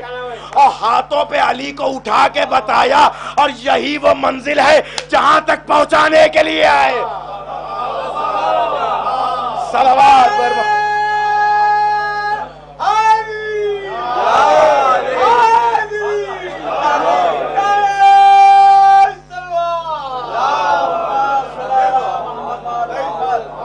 ہادی اسے کہتے ہیں کہ جو بتائے, لیکن کیسے بتائے؟ منزل تک پہنچائے. اب ان امام کا نام ہے امام ہادی. عام طور سے ہم لوگ جو امام کو جانتے ہیں وہ امام علی النقی علیہ الصلوۃ والسلام کے نام سے. لیکن جب روایات کی ورق گردانی کی جائے تو روایات میں سب سے زیادہ امام کے اس لقب کا استعمال ہوا ہے. یعنی آپ روایتوں میں دیکھیں تو امام جواد علیہ الصلوۃ والسلام, یعنی حضرت امام محمد تقی علیہ الصلوۃ والسلام, اور ہمارے 11ویں امام اور ہمارے 12ویں امام کے ناحیے مقدس سے صلی اللہ علیہ وسلم جو روایتیں وارد ہوئی ہیں ان میں اکثر جگہ جو لقب ذکر کیا گیا ہے وہ لقب ذکر ہوا ہے ہادی کا. لیکن یہ لقب کچھ لوگوں نے بہت کم استعمال کیا, جن میں خاص طور سے تھے بنی عباس. سنیے گا یہ لقب کیوں اتنا زیادہ استعمال ہوا ہے. آپ جب زیارت بھی پڑھیں گے امام کی روضے پہ جا کر تو ایک فقرہ آتا ہے السلام علیک یا ہادی الامم. یعنی آپ دیکھیں جگہ جگہ پہ ہمارے امام نے جب بھی اس معصوم کو یاد کیا, یعنی ہمارے 10ویں امام کو یاد کیا, تو کیا کہہ کے امام ہادی امام ہادی امام ہادی. کیوں یاد کیا امام ہادی کہہ کے؟ کا اس لیے چونکہ ہمارے سارے امام ہادی ہیں. بہت توجہ, یہ بات یاد رکھیں, ہمارے سارے امام, چاہے وہ پہلے علی ہوں, چاہے وہ چوتھے علی ہوں, چاہے وہ یہ علی ہوں, سارے امام 1 سے 12 تک ہمارے سارے امام ہدایت کرنے والے ہیں. لیکن لفظ ہادی ہر امام کا لقب نہیں ہے, صرف ان کا لقب ہے. وہ میں ابھی بیان کرتا ہوں. پہلے یہ سنیے یہ لفظ ہادی مشہور کیسے ہوا. مشہور یہ ہوا کہ بنی عباس نے ایک سیاست کی, ایک پولیٹکس کی. وہ کیا تھی؟ کہ ان کو یعنی ہمارے 10ویں امام کو وہ امام نہیں کہتے تھے بلکہ ابن الرضا کہہ کے پکارتے تھے. بنی عباس ہمیشہ ابن الرضا ابن الرضا, ہر طرف ابن الرضا کہتے تھے. کیوں کہتے تھے وہ ابن الرضا؟ محبت میں نہیں کہتے تھے, سیاست میں کہتے تھے. غور کیجئے گا, محبت میں نہیں کہتے تھے, سیاست میں کہتے تھے. یعنی امام کے فضائل کے ساتھ سیاست کرنا یہ بنی عباس کی پرانی عادت ہے. غور کر رہے ہیں, فضائل ہے امام کا ابن الرضا, لیکن سیاست کر رہے ہیں. کیوں کہتے تھے؟ کہ اس لیے کہتے تھے کہ امام ہادی علیہ السلام اور ہمارے اس امام کے لیے جو حدیث لوح میں, یعنی جہاں رسول نے بتایا کہ میرے بعد 11 امام میرے بعد 12 امام ہوں گے اور ان کے نام جس حدیث میں بتائے اسے حدیث لو کہتے ہیں. اس میں جو ائمہ کے نام بتائے ان نام میں ہمارے اس امام کے نام کو لفظ ہادی کے ساتھ لیا تھا. ایک تو یہ بات ہوئی کہ نبی نے جو بتایا تھا وہ لفظ ہادی کے ساتھ. اس کے بعد جو ہمارے چھٹے امام نے اس امام کا تذکرہ کیا تو لفظ ہادی کے ساتھ, اور ہمارے 9ویں امام نے جب ان کا تذکرہ کیا تو انہوں نے بھی لقب ہادی کے ساتھ کیا. بنی عباس کی سیاست یہ تھی کہ ہم اس لقب کو چھپا دیں تاکہ سامنے والا جب ابن الرضا سنے تو اس کے ذہن میں ان کا تصور نہ جائے اور ہم یہیں سے امامت کو ڈائیورٹ کر دیں. غور کر رہے ہیں؟ تو وہ امامت ہی کیا جسے ان جیسے ڈائیورٹ کر لے جائیں. غور کیجئے خدا کے لیے. تو ہم امامت کو ڈائیورٹ کر لے جائیں, موڑ لے جائیں, یہیں سے تذکرہ امامت ختم کر دیا جائے. تو انہوں نے ابن الرضا کہنا شروع کر دیا تاکہ لوگوں کی اس حدیث تک رسائی نہ ہو. لیکن ہمارے اماموں نے یہاں پر ہادی ہادی ہادی ہادی کہنا شروع کر دیا اور مخالفت بنی عباس کی, اور ایک پیغام بھی پہنچایا کہ جب دنیا فضائل چھپانے پہ آئے تو تم فضائل پڑھنے پہ اتر آنا. بھائی غور کیجئے خدا کے لیے اس بات پہ, آپ غور کریں اس بات پہ نا. بھائی بنی عباس نے کیا سیاست کی کہ امام کے فضائل کو چھپانا چاہا کہ وہ حدیثیں ختم ہو جائیں, وہ بات ختم ہو جائے, وہ جملہ ختم ہو جائے, لہذا ابن الرضا مشہور کیا. لیکن ہمارے اماموں نے امام ہادی امام ہادی امام ہادی کہنا شروع کیا تاکہ زمانہ سمجھے کہ تم فضائل چھپاؤ گے تو امام فضائل اور بیان کریں گے. اس وجہ سے زیادہ تر روایات میں ان کا لقب ہادی آیا.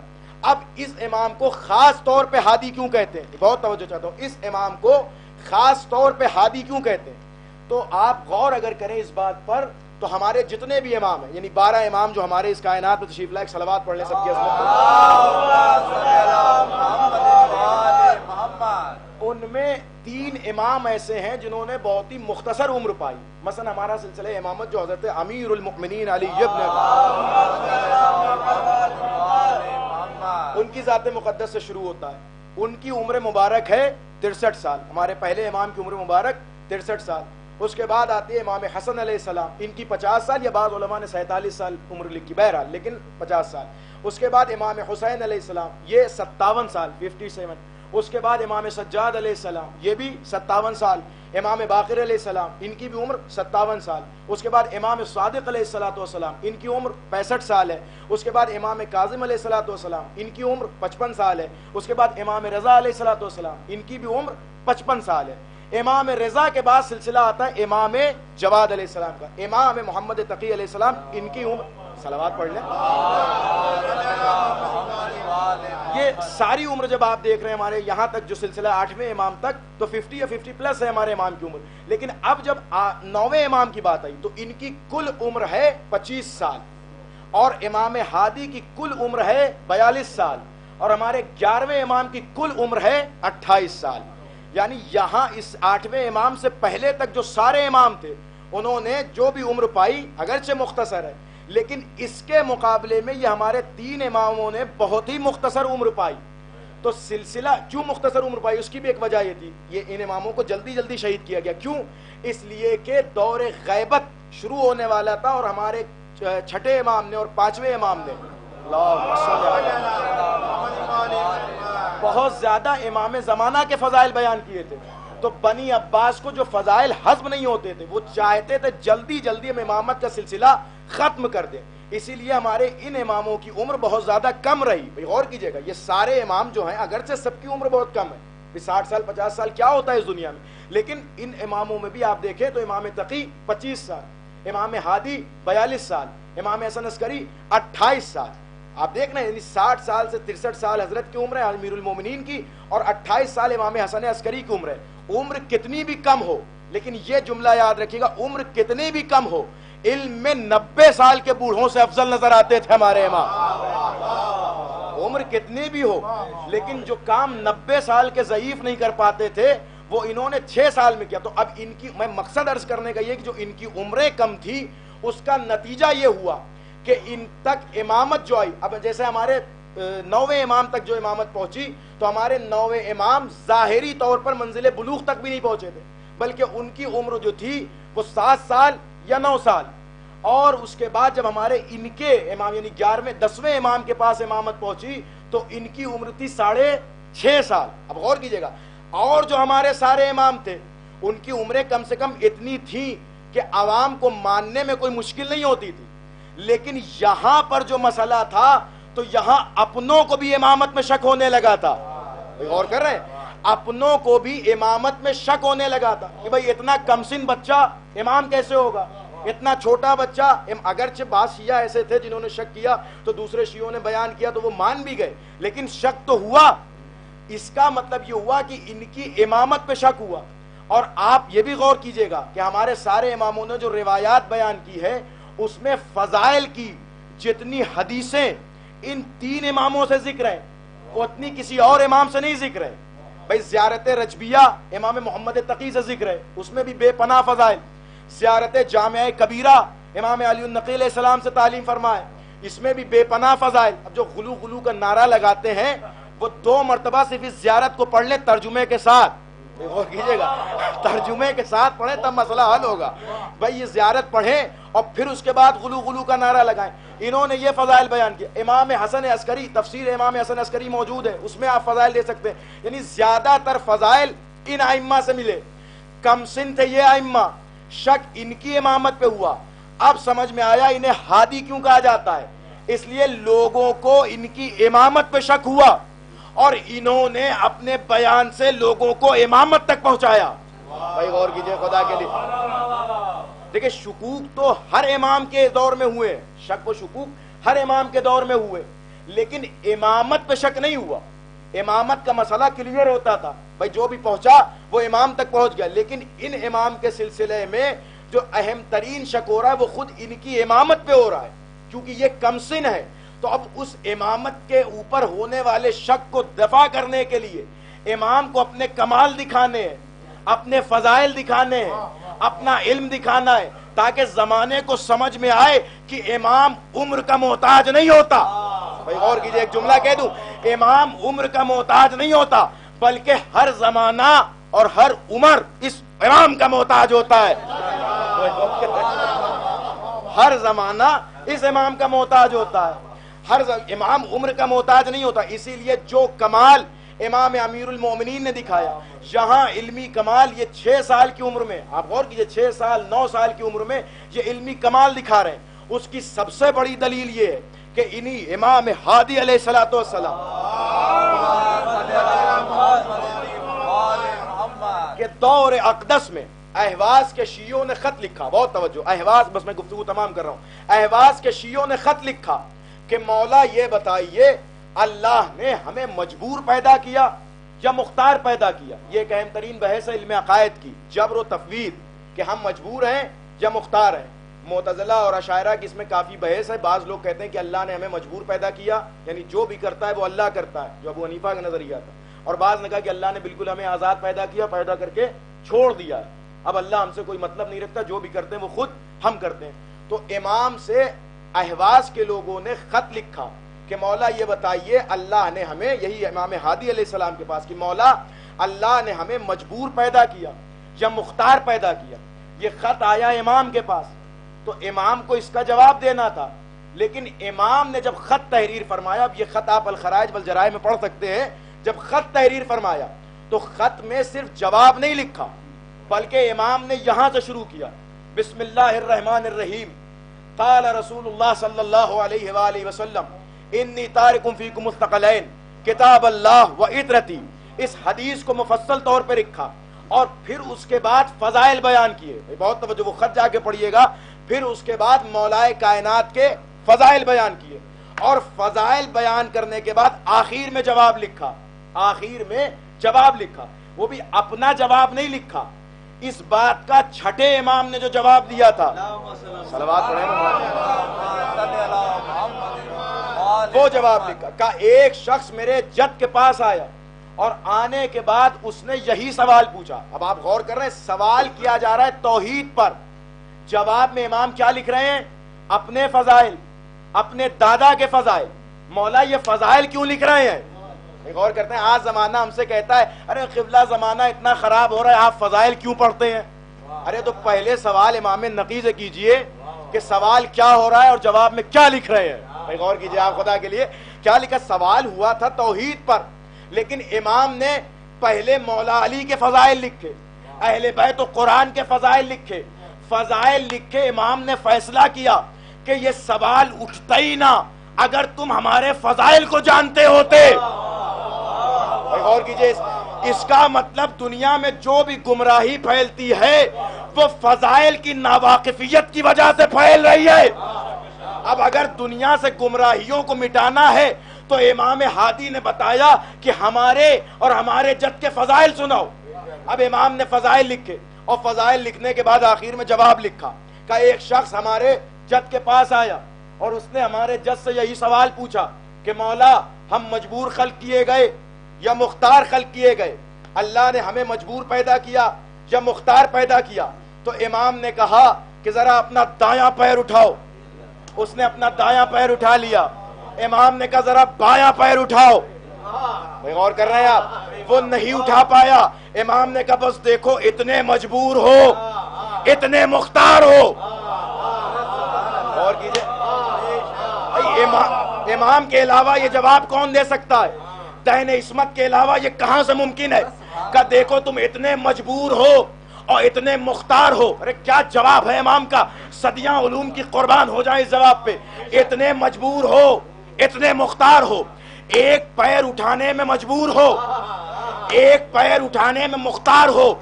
یہیں پہ امام نے امت کی اوقات بھی بتائی اور امام کی فضیلت بھی بتائی کہ تمہاری اوقات یہ ہے کہ ایک پیر اٹھانے میں مجبور اور ایک پیر اٹھانے میں مختار. یعنی تمہارا ایک پیر پہ اختیار ہے، دونوں پیر پہ اختیار نہیں. غور کرے آپ، تمہارا ایک پیر پہ اختیار ہے، دونوں پیر پہ اختیار نہیں. اب اختیار میں وہ آگے نظر آئے گا جس کا دونوں پیر پہ اختیار نظر آئے. خدا کے لیے یہ امام کا جواب ہے. اب اختیار میں وہ امام نظر آئے گا، اختیار میں وہ آگے نظر آئے گا جس کا دونوں پیر پہ اختیار نظر آئے. بھائی یہی تو بات تھی. تاریخ کا میدان ہے، میدان میں خیبر کا میدان ہے، خیبر کے میدان میں کل ایمان ہے، دست حیدر ہے، دست حیدر پہ باب خیبر ہے، صحابیوں کا ہجوم ہے، نبی مرکز ہجوم ہے. دوڑے ہوئے صحابی نبی کے پاس آئے، یا نبی اللہ علی کے ہاتھوں کو دیکھا. اتنا وزنی دروازہ اٹھائے کہ علی کے ہاتھوں کو نہ دیکھو، علی کے پیروں کو.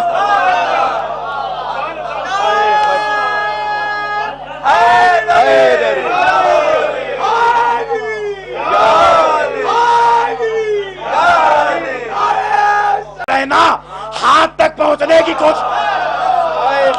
غور کیجیے گا،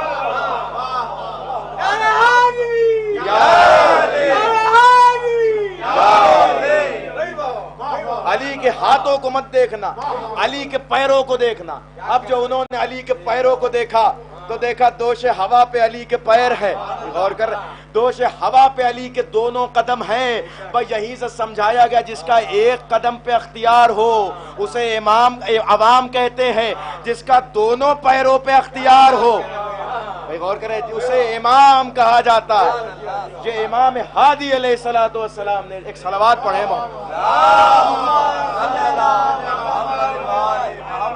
42 سال کی کل عمر ہے امام ہادی کی، لیکن آپ دیکھیں تمام علمی جواب، علمی مسائل امام حل کر رہے ہیں.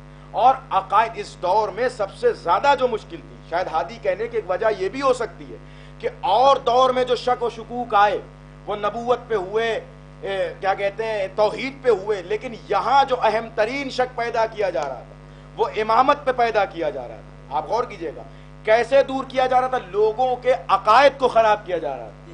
بھائی بنی عباس نے یہ دیکھا کہ ہم تلوار کے ذریعے، بنی امیہ کا کردار سامنے تھا کہ تلوار کے ذریعے لوگوں کو امام سے دور نہیں کر پائے. سنیے گا کیسے امام سے دور کیا جا رہا تھا. تو 8ویں امام کے دور میں مامون نے، سن لیجئے بہت امپورٹنٹ بات ہے، شاید ہمارے جوانوں کے کام آئے. سنیے گا کیسے دور کیا. انہوں نے دیکھا کہ بنی امیہ نے لاکھ کوششیں کی، لاکھ جتن کیے، لیکن امام سے لوگوں کو دور نہیں کر پائے. ان تمام بادشاہوں میں مامون تھوڑا پڑھا لکھا تھا. غور کریں، پڑھے لکھے بہت ملتے ہیں، صاحبان معرفت نہیں ملتے.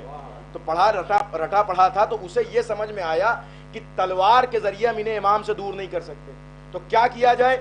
اس وقت یونان میں علم فلسفہ چلتا تھا، اب یہ تاریخ ہے، یونان میں علم فلسفہ چلتا تھا، تو اس نے وہ عبرانی زبان میں ہوا کرتا تھا، تو اس نے اس کا ٹرانسلیشن عربک زبان میں کرایا، اور علم فلسفہ کا جو ٹاپک ہوتا ہے وہ لاجک ہوتا ہے کہ بھئی ہر بات عقل سے ثابت کی جائے، تو علم فلسفہ جو اس نے ٹرانسفر، ایک صلوات پڑھ لیں محمد عالم، اس کو عربک میں ٹرانسلیشن کرایا، کیوں؟ تاکہ لوگ اس علم کی طرف مائل ہوں، اور اس علم کی طرف جب مائل ہوں گے تو ان کے عقیدے خراب ہوں گے، جب عقیدے خراب ہوں گے تو امامت سے دور ہوں گے۔ آج جو لوگ کہتے ہیں صاحب یہ کیسے ہو سکتا ہے، وہ کیسے ہو سکتا ہے، یہ معجزہ ثابت کیجئے، وہ معجزہ ثابت کیجئے، یہ وہی گھٹی ہے جو پی کے آتے ہیں، غور کیجئے خدا کے لیے، یہ وہی گھٹی پی کے آ رہے ہیں کہ بھائی یہ مولا علی نے مردے کیسے زندہ کر دیے، یہ کیسے ہو گیا، اس کا فلسفہ بتائیے، اس کا فلسفہ بتائیے، تو پہلے اس گھٹی کا نشہ تو اتاریے، پھر نہ فلسفہ سمجھایا جائے۔ بھائی معجزہ کہتے ہی اسے جو عقل سے پرے ہو، بھائی معجزے کی تعریف علم کلام میں پڑھ لیجئے، ماورائے عقل جو چیز ہو اسے معجزہ کہا جاتا ہے، تو انہوں نے علم فلسفہ رائج کیا تاکہ قوم عقل کے پیچھے بھاگے، عقل عقل عقل عقل عقل، جسے عقل نہیں سمجھا، عقل اسے کہتے ہیں جو معرفت آل محمد تک پہنچائے، اور لوگ امام سے دور ہو جائیں، ان کے عقیدے خراب کرو تاکہ لوگ امام سے دور ہو جائیں۔ یعنی اتنا مامون کو بھی پتا تھا کہ عقیدے خراب کرو تو امام سے دور ہوں گے، اور یہ نہیں کر رہے آپ، عقیدے خراب کرو تو امام سے دور ہوں گے، اسی لیے اس نے عقیدوں پہ حملہ کیا تاکہ عقیدے خراب ہوں اور لوگ امام سے دور ہوں۔ اور امام ہادی کو ہادی کہا ہی اس لیے جاتا ہے کہ اس دور میں بھی لوگوں کو امامت کا تعارف کرایا، اور تعارف کرا کے بتایا کہ دیکھو مرکز امامت یہاں پر ہے۔ ایک صلوات پڑھ دیں۔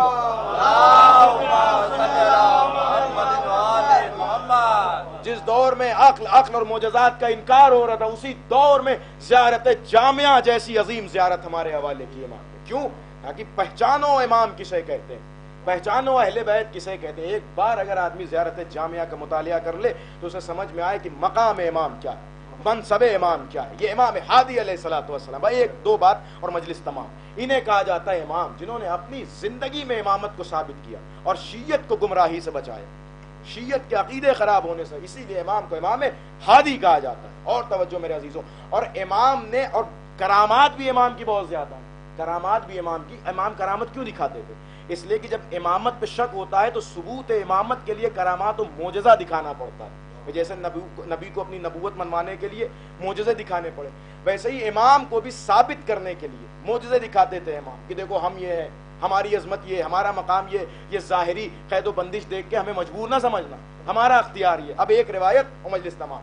اسی طرح ملتا ہے امام ہادی علیہ السلام کے دور میں کہ ایک شخص آیا، اور آنے کے بعد امام ابو عمارہ، بعض لوگوں نے لکھا ہے امام کا خاص صحابی تھا، آگے کہتا ہے، بعض جگہ یہ لکھا ہے کہ اس نے آگے کہا مولا نبی کی معراج سمجھائیے۔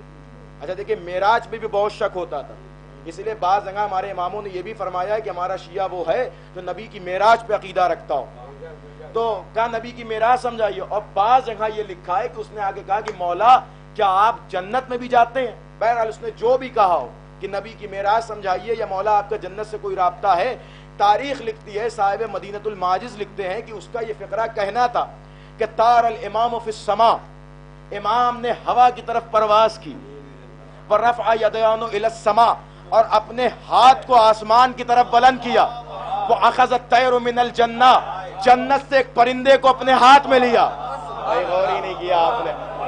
اب وہ پرندہ کیسا تھا؟ تاریخ نے اس پرندے کی ہیکل لکھا، شکل لکھا کہ وہ نورانی پرندہ تھا، اور ایسا پرندہ تھا کہ جس کی منقار میں ہیرے جڑے ہوئے تھے، اور وہ کلمہ کچھ بول رہا تھا۔ اس کے حیرت سے، اس امام کے صحابی نے حیرت سے پوچھا مولا یہ کیا ہے؟ کہا یہ جنت کا پرندہ ہے۔ کہا ماں قال یہ کیا کہہ رہا ہے؟ کہا یہ وہ نہیں کہہ رہا جو تم سمجھ نہ پاؤ۔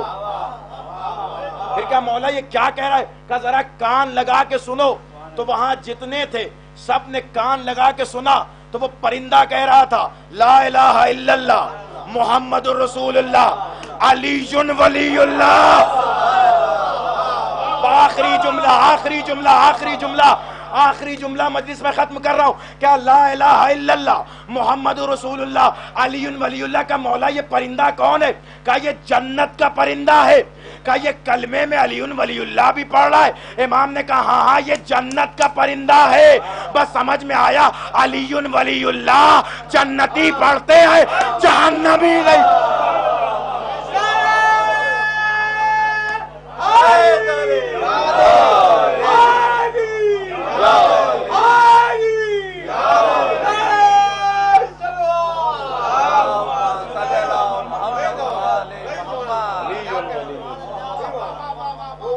یہ مقام امام ہے, یہ علم امام ہے, یہ منصب امام, سمجھنے کا مقام.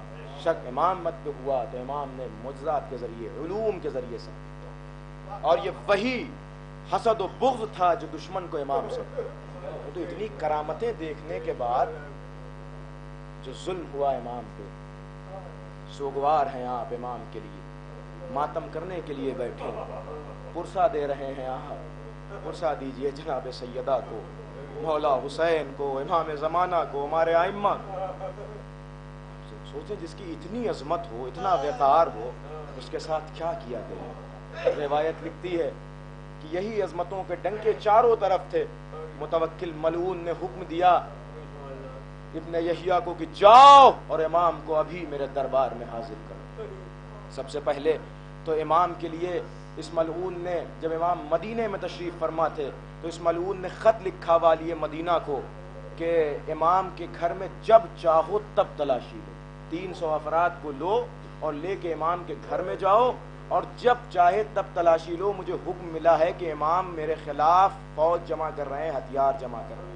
اب تاریخ لکھتی ہے, تاریخ کا فقرہ ہے کہ 300 افراد کو لے کر ابن اقسم رات کے پہر میں امام کے گھر میں پہنچا اور دق الباب کیا اور کہا کہ ہم آپ کے گھر کی تلاشی لینا چاہتے ہیں. امام نے ایک مرتبہ کہا رہے تھوڑی دیر ٹھہر جاؤ, ہم ذرا اپنے گھر والوں کو کنارے کر دیں اور اس کے بعد تم میرے گھر کی تلاشی لینا. میں کہوں گا اے امام یہ وہی مدینہ ہے, کم سے کم آپ کو اتنی تو اجازت ملی کہ آپ کے دروازے پہ دق الباب کیا گیا. لیکن اس مدینے نے بہت رلایا ہے آل محمد کو.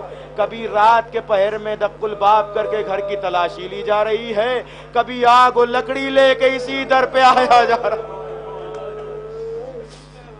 اے ارباب عزا, ایک مرتبہ وہ ہجوم داخل ہوا, امام نے سب کو کنارے کیا. میں کہوں گا یہ امام نے اپنے گھر کے خانوادے کو, عورتوں کو کنارے کیا کہ آپ تم اس گھر کی تلاشی لے لو. اے امام آپ پہ ہمارا لاکھوں سلام, بڑی غربت ہے. رات کے پہر میں بیویوں کا, رات کے پہر میں آپ کے گھر میں یہ فوجی داخل ہو رہے ہیں, گھر کی تلاشی لے رہے ہیں, لیکن مولا آپ کو اتنی تو مہلت ہے کہ آپ نے اپنے گھر کی عورتوں کو کنارے کر دیا. گھر کی تلاشی لے لی گئی, لیکن کروڑوں سلام اس غریب سجاد پر. ارے خیمے میں اتنا بھی موقع نہیں دیا گیا. جو بی بی جس حال میں تھی ملعون خیمے میں داخل ہو گئے. جزاکم اللہ خیر الجزا. ارباب عزا کیا مصیبت ہے. تاریخ لکھتی ہے کہ امام کو قیدی بنا کے وہاں سے سامرہ لایا گیا. عزیزوں امام کی کیا عظمت ہے, کیا قدر ہے, کیا منزلت ہے. لیکن امام کو کہاں رکھا جا رہا ہے؟ امام کو وہاں رکھا جا رہا ہے جہاں غلاموں کو رکھا جاتا ہے. ارے غریب زہرا غلاموں کے ہجوم میں بیٹھا ہے. تاریخ لکھتی ہے ملعون متوکل نے حکم دیا کہ امام کو میرے پاس لایا جائے. ارے امام کو جب متوکل کے پاس لے جایا گیا, متوکل ملعون شراب کے نشے میں ڈوبا ہوا تھا.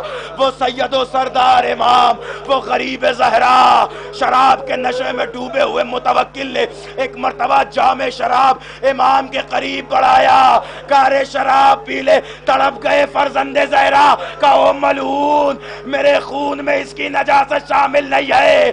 میں کہوں گا اے امام, ارے آپ کے دل پہ کیا گزری ہوگی جب آپ نے اس شرابی کو دیکھا ہوگا. لیکن اے میرے امام آپ پہ میرا لاکھوں سلام. وہ شرابی تھا لیکن آپ کے ساتھ آپ کی ماں بہنیں تو نہیں تھی. آئے غریب سجاد, شرابیوں کا ہجوم, پیرے دا زینب. جزاک اللہ. بس آخری جملہ ارباب عزا، مجلس تمام ہے. آپ رو چکے. اے ارباب عزا، ان مصائب کو دیکھتے ہوئے ہمارے امام کو زندان میں رکھا گیا. میں خود اپنی آنکھوں سے اس زندان کی زیارت کی ہے جہاں امام کو رکھا گیا تھا. عجیب چھوٹا سا زندان ہے، ایک سوراخ تھا، ملعون اس میں سے امام کو پانی دیتا تھا. نہ رات کی تاریکی کا علم، نہ دن کے اجالے کا علم. مظلوم زہرا غربت میں رہا. ایک ہفتہ پہلے امام کو زہر دیا گیا، پورا بدن زہر سے سرخ ہو رہا تھا. امام کے بدن میں زہر سرایت کر رہا تھا. جب 3 رجب آئی، سالت الدم من عینیہ ومن عنفیہ ومن یدیہ ومن فمیہ کا امام کا جب آخری دن آیا، ارے زہر اتنا اثر کر چکا تھا، ہاتھوں سے خون بہ رہے تھے، آنکھوں سے خون بہ رہے تھے، زبان سے خون بہ رہے تھے. امام بستر پہ تڑپ رہے تھے، لیکن میرا دل کہتا ہے غریب زہرا کو یاد کر رہے تھے. ارے خون بہنا اور خون میں غلطہ ہونا، اے غریب زہرا، ارے کوئی عقیل ہے بنی ہاشم تو نہیں ہے جو قتل ہوتے ہوئے دیکھ رہا ہو. قتل الحسین علی لعنت اللہ علی القوم الظالمین وسيعلم الذين ظلموا ما